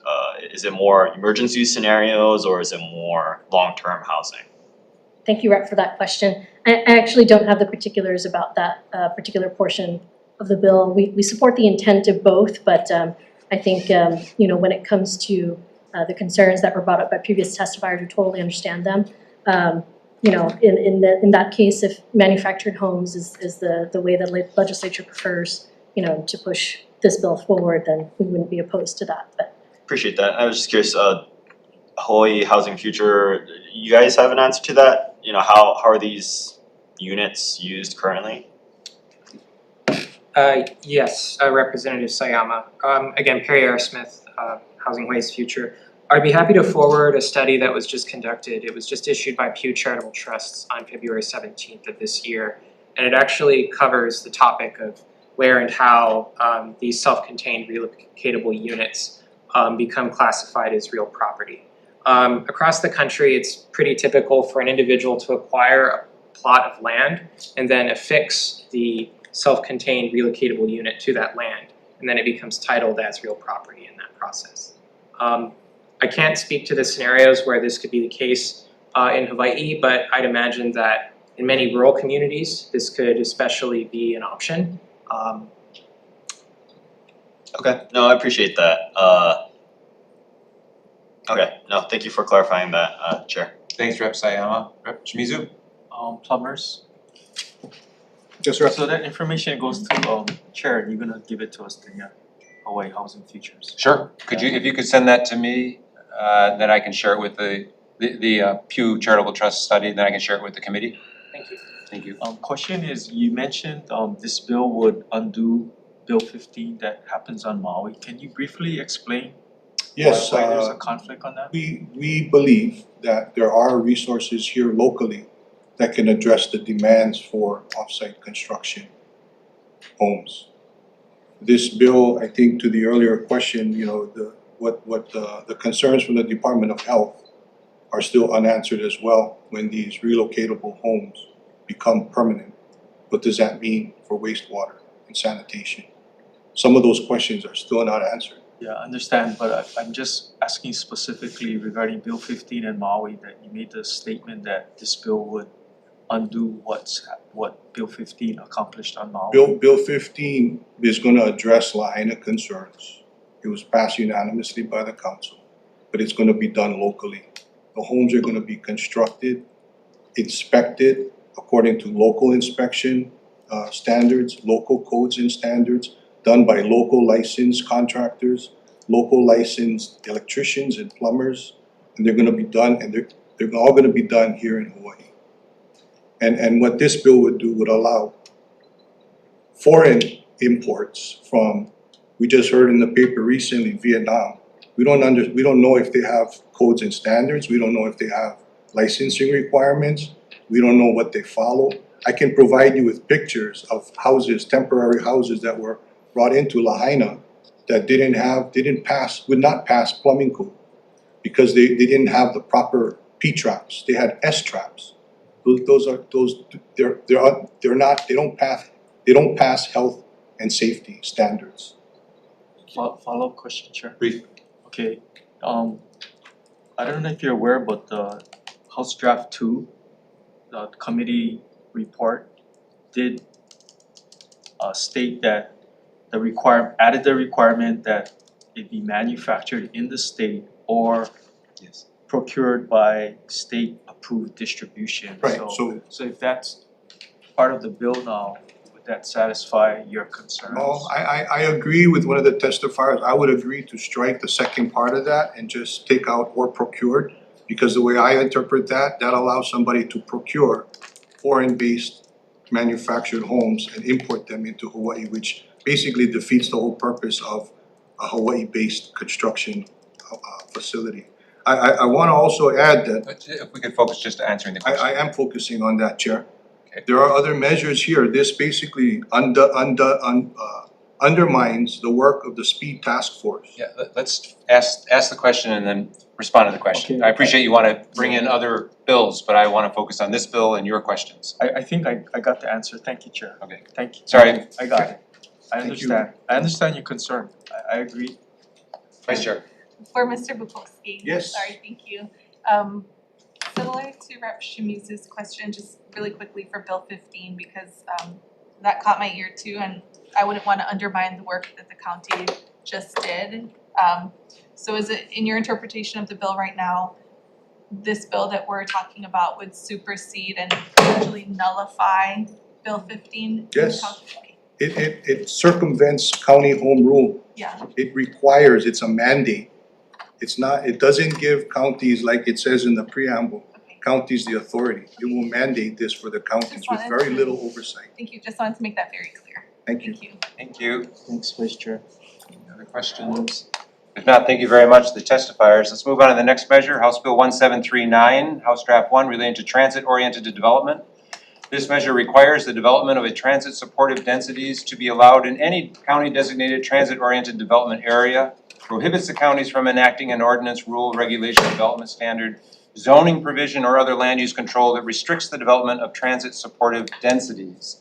First up, Office of Planning and Sustainable Development. Aloha Chair, Vice Chair, members of the committee, Rachel Beasley with Office of Planning and Sustainable Development. We stand, our testimony supports the intent of the bill of promoting transit supportive densities in county designated transit oriented development areas. We do have some concerns. We have been in the process of talking with the author of the bill, the City and County of Honolulu. So the concern mostly lies with the implementation timeframe of the bill. And then we also offer some amendments regarding the statutory language for the definitions and standards that are. Thank you very much. We have your testimony. Appreciate your amendments. Next up, Ted Kafalis.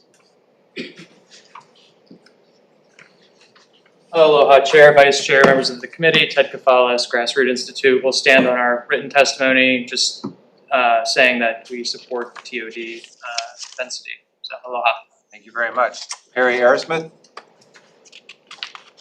Aloha Chair, Vice Chair Perry Aerosmith. I'll stand on our testimony and strong support of this measure. Thank you. Thanks very much. Angela Young. Stand. Thank you. McKinley Eads on Zoom. Aloha, we stand with our written testimony. This bill ensures that TOD development areas actually deliver the housing and ridership outcomes they were created to support. Public investments in transit only work. Public investments in transit only work when zoning allows transit supportive density. Regulatory uncertainty and discretionary downzoning delay projects and drive up costs. This bill provides needed clarity and predictability while preserving county health and safety authority. We respectfully urge the committee to pass. Mahalo. Thank you very much. Anyone else wishing to testify on House Bill 1739? If not, questions, members? Question? Yes, Representative Shimizu? Is City and County here? No. Okay.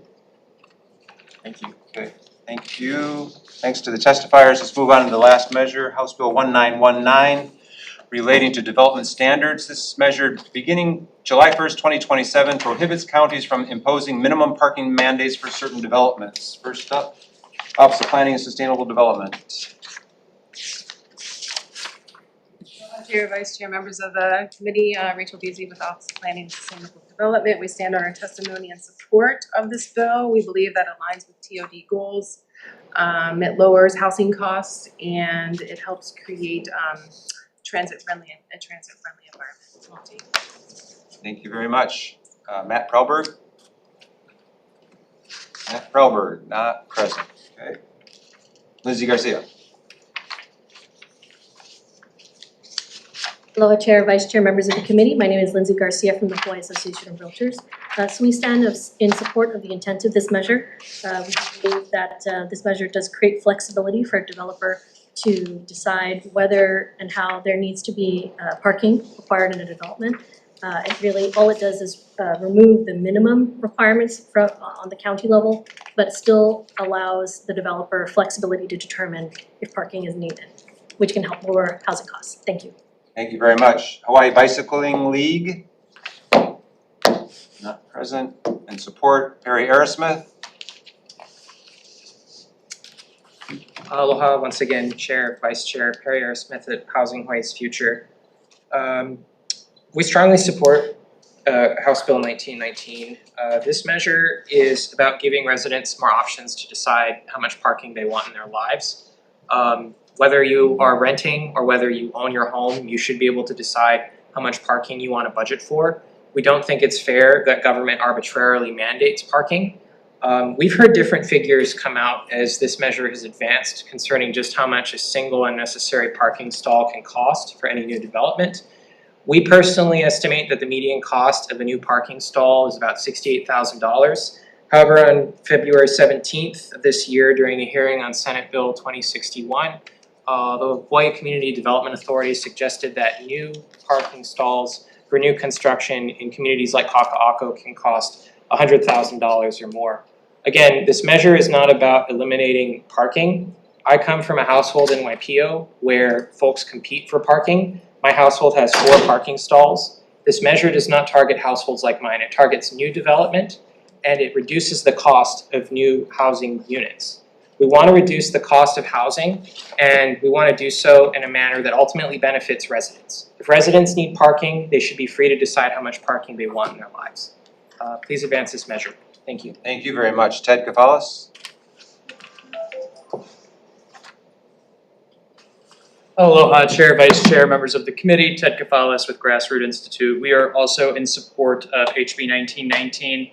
This bill does something very simple. It just stops the government from forcing people to build parking that they don't necessarily need.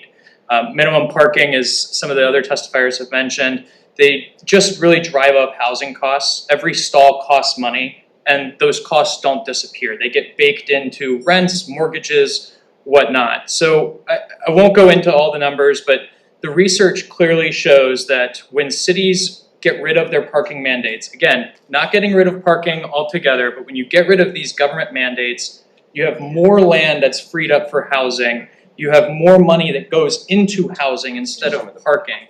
And in a housing crisis, that really matters. Parking mandates work against the communities that we all say that we want, and they make these neighborhoods that are much less walkable than people want. You can't build these sorts of communities if zoning rules force you to pave over half of the lot. So if we're serious about addressing the housing crisis, we have to stop mandating costs that do nothing but just increase the cost of housing. So mahalo for the opportunity to testify today. Here for any questions. Thank you very much. Abby Seitz? Aloha, Chair, Vice Chair, members of the committee. My name is Abby Seitz, and once again, testifying in support of this measure on behalf of Hawaii Appleseed. As shared by the other testifiers, parking adds immense costs to building housing, and this is not only passed on to homeowners, renters, and tenants, but can just stop housing projects altogether from being built.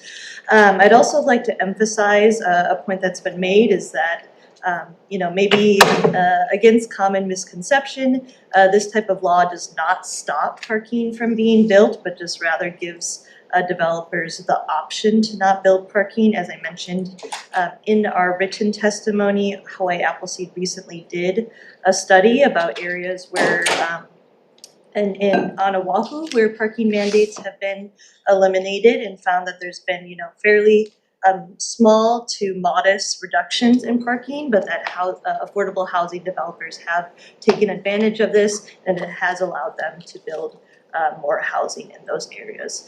So we strongly urge the committee to support this measure. Thank you. Thank you very much. Damian Waikoloa? In support, not present. McKinley Eads? Please proceed. Aloha. McKinley Eads on behalf of Avalon Development in strong support of this bill. As the other testifiers have stated, mandatory minimum parking requirements significantly increase development costs without providing corresponding community benefit, and in often cases are an inefficient use of land, especially in high-density urban areas. This bill takes a smart, targeted approach by removing parking mandates only where they clearly undermine housing, small-scale development, and community-serving uses. This bill lowers costs, supports walkable and transit-oriented communities, and gives counties appropriate flexibility. We respectfully urge the committee to advance this important measure. Mahalo. Thank you very much. Anyone else wishing to testify in this measure? Yes, please. Come on up and introduce yourself. Yes, my name is Dale Vanderbrink, second vice chair of the Ala Moana Kaka'ako Neighborhood Board. I'm providing personal testimony, but my neighborhood board also submitted late testimony as well. I am in strong support of HB 1919. As all the other testifiers said, it just makes sense to remove these parking minimum requirements because areas like Alamona and Kaka'ako don't need these onerous requirements of parking requirements. They need more housing units, and when you build more housing units instead of parking spots, you can reduce the overall cost of housing as well as the rent that people pay. As a young person, I really much want to continue living here and thriving here, but I had to make sure when I moved down here to the Alamona area, I didn't have a unit that had a parking lot attached to it because that would have increased my rent by hundreds of dollars. And when I don't drive, I utilize public transportation. That very much helps save me the money that I need to pay for housing, pay for my everyday needs. So please, I urge you to pass this to keep people like me here living on the island instead of being forced off to the mainland where housing is significantly cheaper. Mahalo. Thank you very much. Anyone else wishing to testify? If not, questions, members? Question for Ms. Repelati? Ms. Seitz. You know, I heard Mr. Arrowsmith say that this is a bill targeted for only new developments. Based on that representation, the provision that says that there should be no a prohibition imposed on existing buildings changing use, including vacant buildings, isn't that a contradictory statement, and shouldn't we strike that? I would need to look specifically at the bill language. My understanding of the bill's intent is that is for new development or redevelopment for certain uses, including affordable housing, senior housing, childcare facilities, and the other uses that are listed in the bill. So I think if there is a unclear bill language in there, that would be Thank you. addressed. One more follow-up question. Sure. So, you know, I'm an introducer of this bill and I generally support this. But when I look at the things that they're trying to not mandate parking spaces for, things like childcare facilities, commercial spaces and mixed-use projects, and any commercial building or facility with no more than 3,000 square feet, that raises a lot of concerns for urban dwellers in very dense places like Makiki. And so I heard an earful yesterday from a lot of residents because they're just feeling that they're really like their interests are not being heard. And then developers are coming in and then we see these things go up and it's just causing so much terrible congestion. So I'm really concerned that this language may be too broad. And if you guys want to tie it to affordable housing, I think that might be something that I'm hoping the stakeholders might consider. Is that something, because you just said that this is about building affordable housing, right? Yes, that is among the other benefits, one of the main purposes of this bill, as I understand it, from the other testifiers and the introducer language. Okay, thank you. Thank you, Chair. Thank you. Any other questions? Rep. Sayama and then Rep. Takayama. Thank you. For Housing Hawaii's future. In your testimony, you mentioned that this bill wouldn't apply to, say, your house, right? Can you elaborate on that statement a little bit more? Right, this measure is focused on new developments, and my house is already built. Right, and so I want to clarify the application of this is residences under 1,200 square feet. What's the average size of a house in Honolulu? What would you estimate? Well, an apartment unit is probably less than 1,000 square feet, but if you're talking about a 2-3 bedroom home, you're probably starting to move up towards 1,500 square feet or more. Okay, so safe to say that if passed, this bill would not apply to the traditional housing unit 2 to 3 bedroom, just for these new apartment units. Yes, it's targeting any new form of construction in an urban district that meets the specific I believe there's 9 different forms of housing that are specified under the first part, and the second part has 2 other specified forms of construction. And it's, by the way, the first 9 do not just include housing. It also does apply to things like childcare facilities. And that language is based off of Washington State's own parking reform measure, which passed last year. Thank you, appreciate that. Rep. Takayama? For the Office of Planning, Sustainability.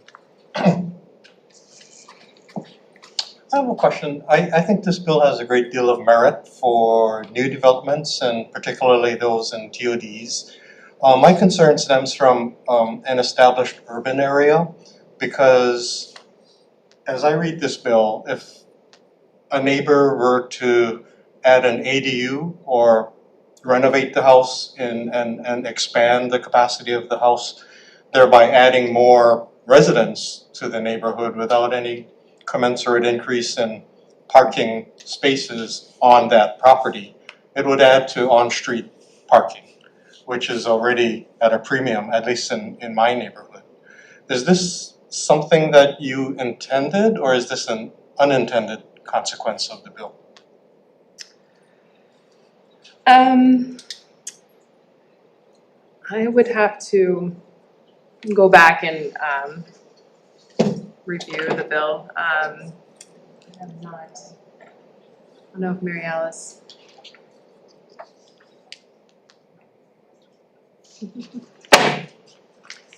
Mary Alice Evans for the Office of Planning and Sustainability. Thank you, Representative Takayama. Most of our existing neighborhoods are not in TOD districts on Ottawa.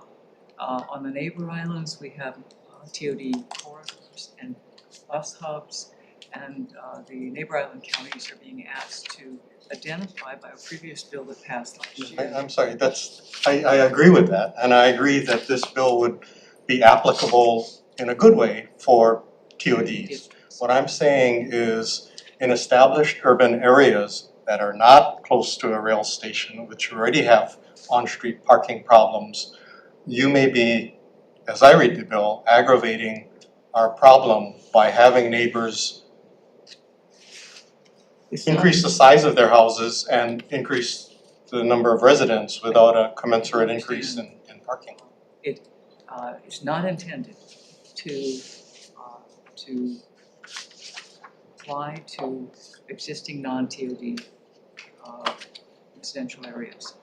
Okay, thank you for that answer. Yep. Any other questions?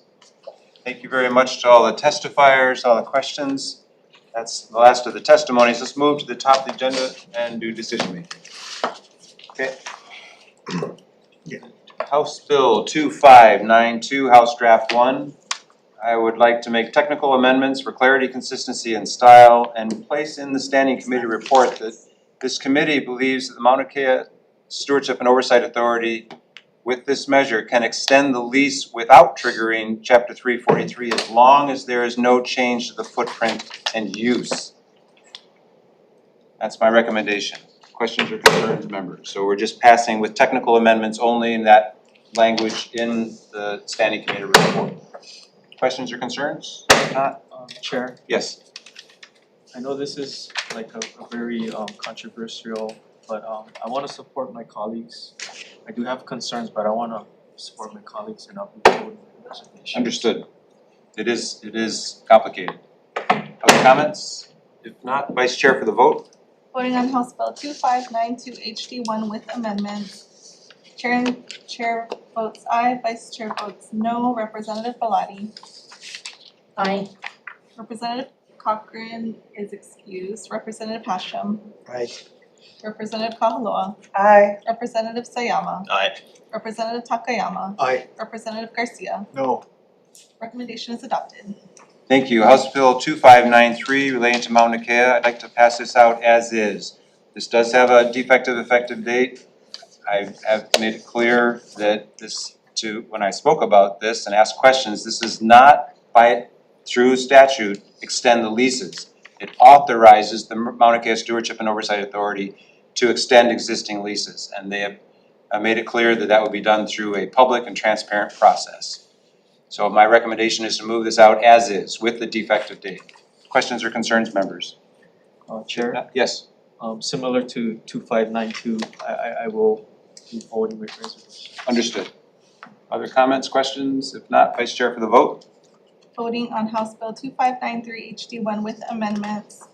Representative Cochran is excused. All other members are present. Are there any voting no? No vote. No for Representative Garcia, no for Vice Chair. Any, in addition to Rep. Shimizu voting with reservations? Recommendation is adopted. Thank you. House Bill 2047 relating to Aha Moku Advisory Committee. On this measure, I'd like to make technical amendments for clarity, consistency, and style. I'd like to make the necessary amendments to clarify that the executive director position is to be permanently exempt from Chapter 76.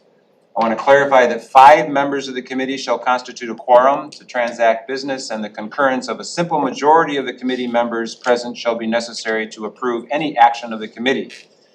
I want to insert a new section before section 4. It states, notwithstanding any law to the contrary, the chairperson shall initiate an open recruitment process for the position of executive director of the Ahamoku Advisory Committee within 6 months of the effective date of this act, and shall appoint an executive director within 12 months of the effective date of this act.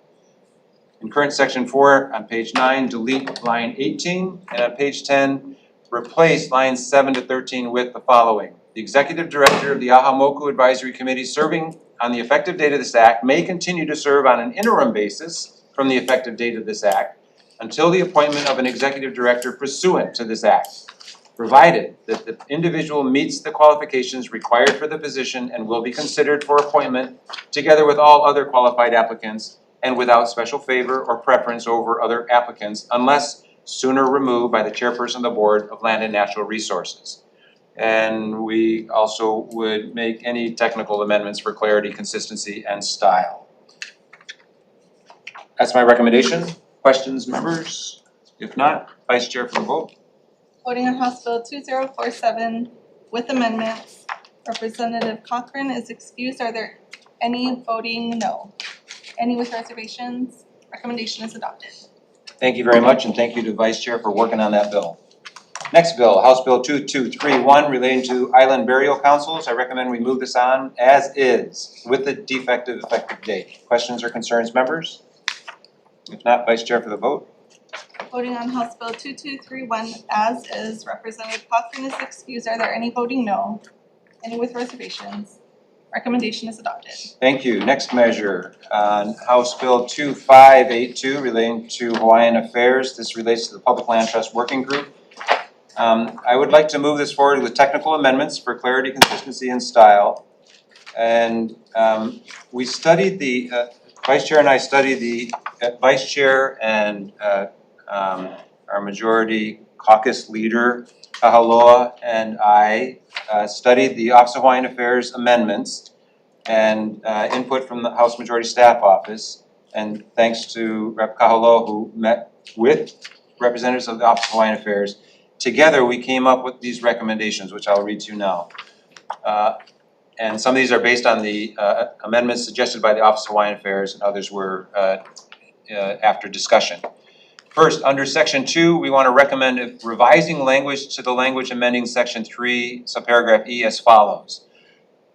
Subparagraph E says, in addition to the report required under subsection C, the working group shall submit to the legislature 1, no later than August 1st, 2027, a first interim report on the progress toward the preliminary financial reporting and accounting related to Act 178, Session Laws of Hawaii 2006, required pursuant to subsection D2. And then 2, no later than December 1st, 2027, a second interim report on the progress toward the Public Land Trust Inventory required pursuant to subsection D1. On pages 16, amend section 3 to adjust the membership makeup of the Public Land Trust Working Group so that it would be 3 members appointed by the Office of Hawaiian Affairs. Also on page 16, amend section 3B relating to paragraphs 3 to 6 regarding the makeup of the Public Land Trust Working Group, that the community members and members of the Senate and House appointed by the President of the Senate and the Speaker of the House be non-voting ex officio members. If you remember the comments from Office of Hawaiian Affairs, that was important. On pages 17, lines 11 to 12, we want to change the language to say, quote, the Office of Hawaiian Affairs shall appoint a chairperson of this working group pursuant to paragraph 2. And the reason why we're doing this is because we want Office of Hawaiian Affairs to oversee the Public Land Trust Working Group process and continue to take leadership on this role. So those are my recommendations, and just so everyone understands, there will be 11 members of this Public Land Trust Working Group. 7 of them will be voting. 3 appointed by the governor, 3 appointed by Office of Hawaiian Affairs, and 1 non-government community member that appointed by working group members. 2 Senate appointments and 2 House appointments will be ex officio. That way we can be involved in it, but we're ex officio. We're not gonna be able, so that's the purpose, and that's the result of these amendments. Questions or concerns, members? That's gonna be in the committee report. Yes. That's great, thank you. Any other questions or concerns? If not, Vice Chair for the vote. Voting on House Bill 2582 HD1 with amendments. Representative Cochran is excused. Are there any voting no? Any with reservations? Recommendation is adopted. Thank you. On the next measure, thank you, Representative Bellotti. House Bill 1523 relating to the statewide traffic code. I recommend we move this out as is. Questions or concerns, members? If not, Vice Chair for the vote. As is. So 1523 as is. Voting on House Bill 1523 HD1 as is. Representatives Bellotti and Cochran are excused. Are there any voting no? Any with reservations? Recommendation is adopted. Thank you. House Bill 1524 relating to pedestrians. I'd like to move this out with a House Draft 2 and insert back into the bill the amount of the fine, which would be $25. So we're just putting back in the original language of the bill. I'd like to move that out with that House Draft 2, but keep the defective effective date. Questions or concerns, members? If not, Vice Chair. Yes? I don't wanna encourage jaywalking, but I wanna take steps forward, so I'm gonna vote with reservations. Oh, you're a funny man. Thank you, sir. Any other comments or concerns? Stole it from you. Vice Chair for the vote. Voting on House Bill 1524 HD1 with amendments. Representatives Bellotti and Cochran are excused. Are there any voting no? No vote. No for Representative Garcia. Any in addition to Rep. Shimizu with reservations? Okay, recommendation is adopted. Thank you. The next measure, House Bill 2021. This is a measure that we had passed last year. It was vetoed by the governor. This is now cleaned up and we've addressed the concerns.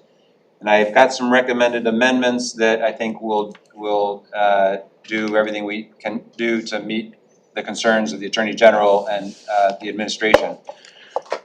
So I'm going to recommend that we move this out with technical amendments for clarity, consistency, and style. I would like to, on page 8, lines 19 and 20, the term high-speed electric device, I want to incorporate the definition into 249. So I want to incorporate the definition in there. On page 8, lines 16 to 20, I want to, which is at the very bottom of the page there, I just want to add the words "for violations under Chapter 291C Hawaii Revised Statutes" to the end of subparagraph B. So it would read, "The Directors of Finance, any person authoritatively acting on behalf of the Director of Finance or any member of the police force of the several counties of the state may seize any non-road legal, non-conforming electric bicycle or high-speed electric device for violations under Chapter 291C Hawaii Revised Statutes." I would like to insert a clean date upon approval.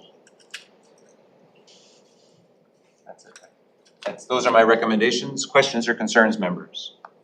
If not, Vice Chair for the vote. Voting on House Bill 2021 HD1 with amendments, Representatives Bellotti and Cochran are excused. Are there any voting no? Any with reservations? Reservations. Reservations for Representative Garcia.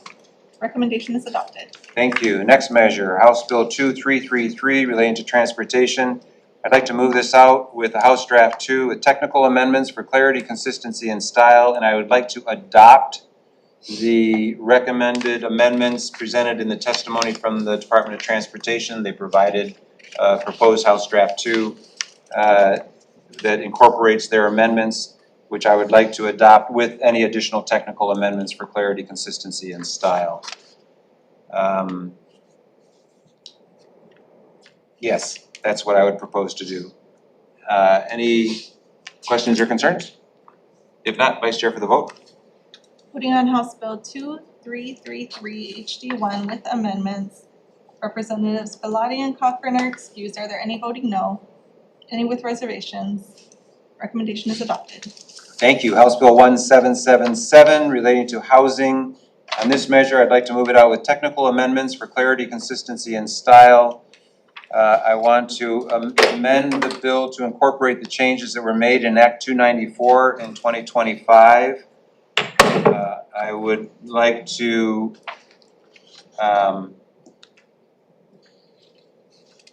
specify that the right of first offer is extended to displaced or evicted tenants before displacement or eviction or as soon as practical thereafter. So the amendment would read as follows. On page 7, lines 17 to 19, quote, offer the displaced or evicted tenants the right of first offer for a comparable unit in the proposed housing project before displacement or eviction or as soon as practicable thereafter to be exercised upon availability of the unit. On page 8, lines 10 to 12, quote, how to exercise their right of first offer when a comparable unit becomes available upon completion of the proposed housing project. And then again on page 8, lines 21 to page 9, line 1, at which time the developer shall implement the right of first offer. I would also like to include a definition for the term comparable unit. The term comparable unit means any dwelling unit that is A, decent, safe, and sanitary, B, adequate in size to accommodate the occupants, C, within the financial means of the displaced person, D, functionally equivalent, E, in an area not subject to unreasonable adverse environmental conditions, and F, in a location generally not less desirable than the location of the displaced person's dwelling with respect to public utilities, facilities, services, and the displaced person's place of employment. And then I want to add language stating that nothing in this section shall require that the proposed project include comparable units to those that previously existed. So I think that should address the concerns that were brought up in testimony.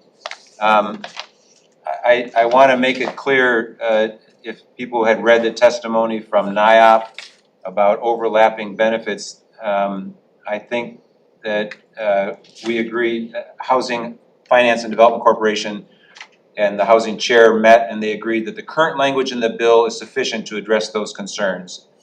So we're not proposing any amendments. So with that, I would propose we move this out. Questions or concerns, members? Vice Chair for the vote. Voting on House Bill 1777 HD1 with amendments. Representatives Bellotti and Cochran are excused. Are there any voting no? Any with reservations? Reservations. Reservations for Representatives Garcia and Shimizu. Recommendation is adopted. Thank you. House Bill 1741 relating to housing. I'd like to move this out with technical amendments for clarity, consistency, and style. Questions or concerns? If not, Vice Chair for the vote. Voting on House Bill 1741 HD1 with amendments. Representatives Bellotti and Cochran are excused. Are there any voting no? No. No for Representative Shimizu. Any with reservations? Recommendation is adopted. Thank you. House Bill 1700, House Draft 1 relating to housing. I'd like to move this out as is and include in the Standing Committee report that this committee believes that there is nothing in the bill that preempts the Americans with Disabilities Act, the Fair Housing Act, the state accessibility standards, or county building codes. As that, I'm assured by the Housing Chair, is the case, and so I want to make sure that that's memorialized in the Standing Committee report. With that, I'd like to move it out as is. Questions or concerns? If not, Vice Chair for the vote. Voting on House Bill 1700 HD1 as is. Representatives Bellotti and Cochran are excused. Are there any voting no? Any with reservations? Recommendation is adopted. Thank you. House Bill 1738 relating to land use decision making. On this measure, I'd like to move this out with technical amendments for clarity, consistency, and style. I'd like to adopt the recommended amendment from the Department of Agriculture and Biosecurity. And I would like to also include the recommended amendment from the Land Use Commission to add the word affordable before the term residential housing. those are my recommendations. Questions or concerns? If not, Vice Chair for the vote. Voting on House Bill 1738 HD1 with amendments, Representatives Bellotti and Cochran are excused. Are there any voting no? Okay, Vice Chair votes no. Any voting with reservations? Reservations. Reservations for Rep. Garcia.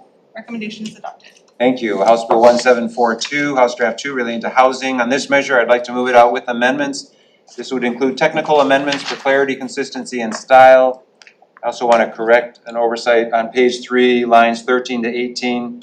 I want to delete the term residentially zoned lot because that term is not used in the bill. And then I would like to adopt the recommended amendment from Grassroot Hawaii. They have it on the second page of their recommended, on the second page of their testimony. So those are my recommendations. Questions or concerns, members? Chair, Yes. I'm concerned about the plumber's statement about Bill 15. I think this can be hopefully worked out, so I'm just gonna be voting with reservations. Understood. Other comments? Similar concern with the testimony from the plumbers of how this would impact Bill 15 on Maui, so I will be voting no. Understood. And I would encourage everyone on this bill, it does have a defective effective date. I would like to give the housing chair a chance to move forward with this among other measures. And we do have to address the issues that were brought up by Mr. Bukowski. Those are all relevant and legitimate concerns. I did bring them up with the housing chair, and I would urge all of us on this committee and Mr. Bukowski and others to work with the housing chair, Representative Evslin, to see if we can address these issues as it moves forward, because we can't ignore any of these concerns. But I think we need to work to change the paradigm so we can make more housing in our state. So I appreciate those who have to vote with reservations or are against it, but I appreciate the support to be able to move this forward. It does have a defective effective date, and so with those amendments, any other questions or concerns? If not, Vice Chair for the vote. Voting on House Bill 1742 HD2 with amendments, Representatives Bellotti and Cochran are excused. In addition to myself, are there any voting no? In addition to Rep. Shimizu, any with reservations? Reservations. Reservations for Rep. Garcia. Recommendation is adopted. Thank you. House Bill 1739, House Draft 1 relating to transit-oriented development. I would like to move this forward with amendments. I would like to adopt from the Office of Planning and Sustainable Development. They had recommendation about time frame. So I actually, I'm not gonna amend the bill, but I would like to include in the standing committee report that we recommend that the effective date be 2030. And I would like, oh, I guess that's it.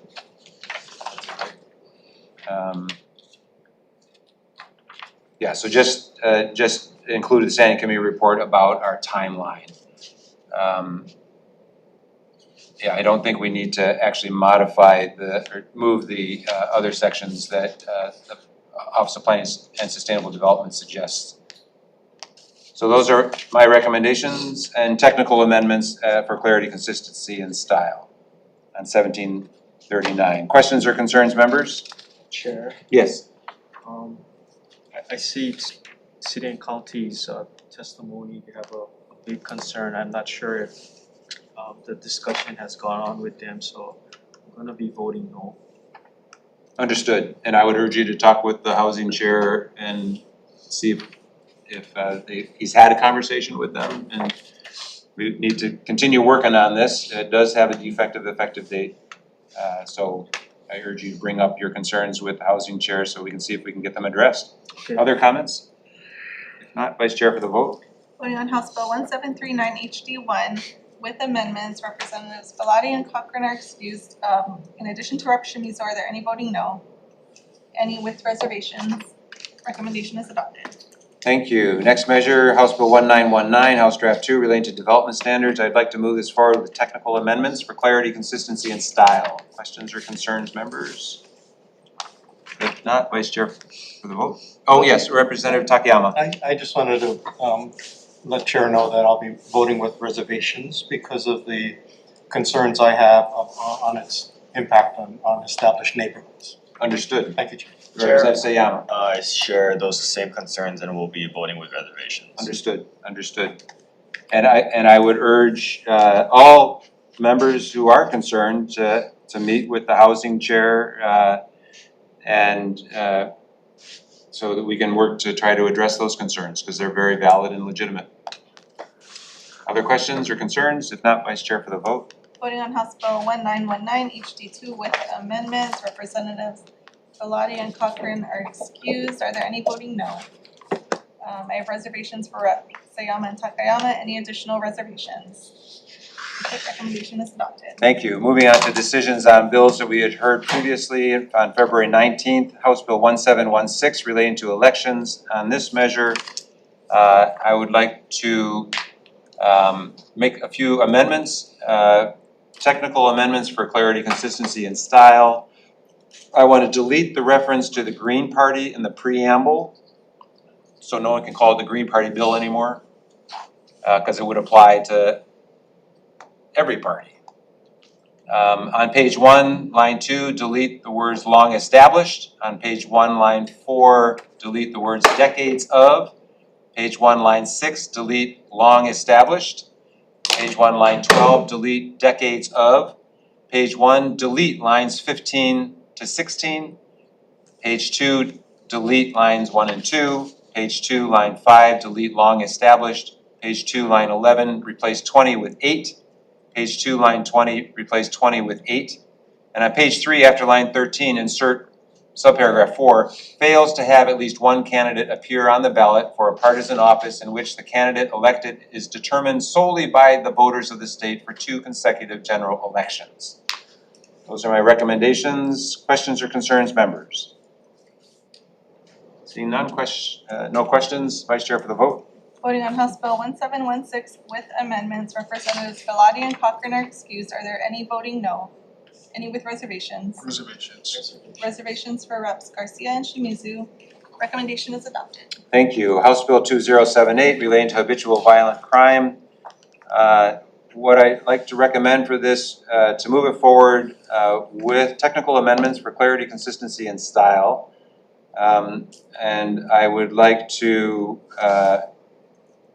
make sure that we, rather than repeal the sunset, I would like to extend the sunset to June 30th, 2031.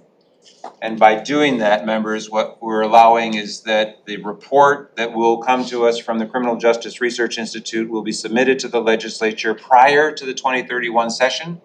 So then we would have the data to decide at that time whether to repeal the sunset date and keep the provisions permanent. But we need to have data, we need to have the evidence on which to base that. So that's my recommendation, to move it forward by changing it, instead of repealing the sunset date, just extending it to June 30th, 2031. Questions or concerns, members? If not, Vice Chair for the vote. Voting on House Bill 2078 with amendments, Representatives Bellotti and Cochran are excused. Are there any voting no? Any with reservations? Recommendation is adopted. Thank you. There being no further business before this committee, we are adjourned.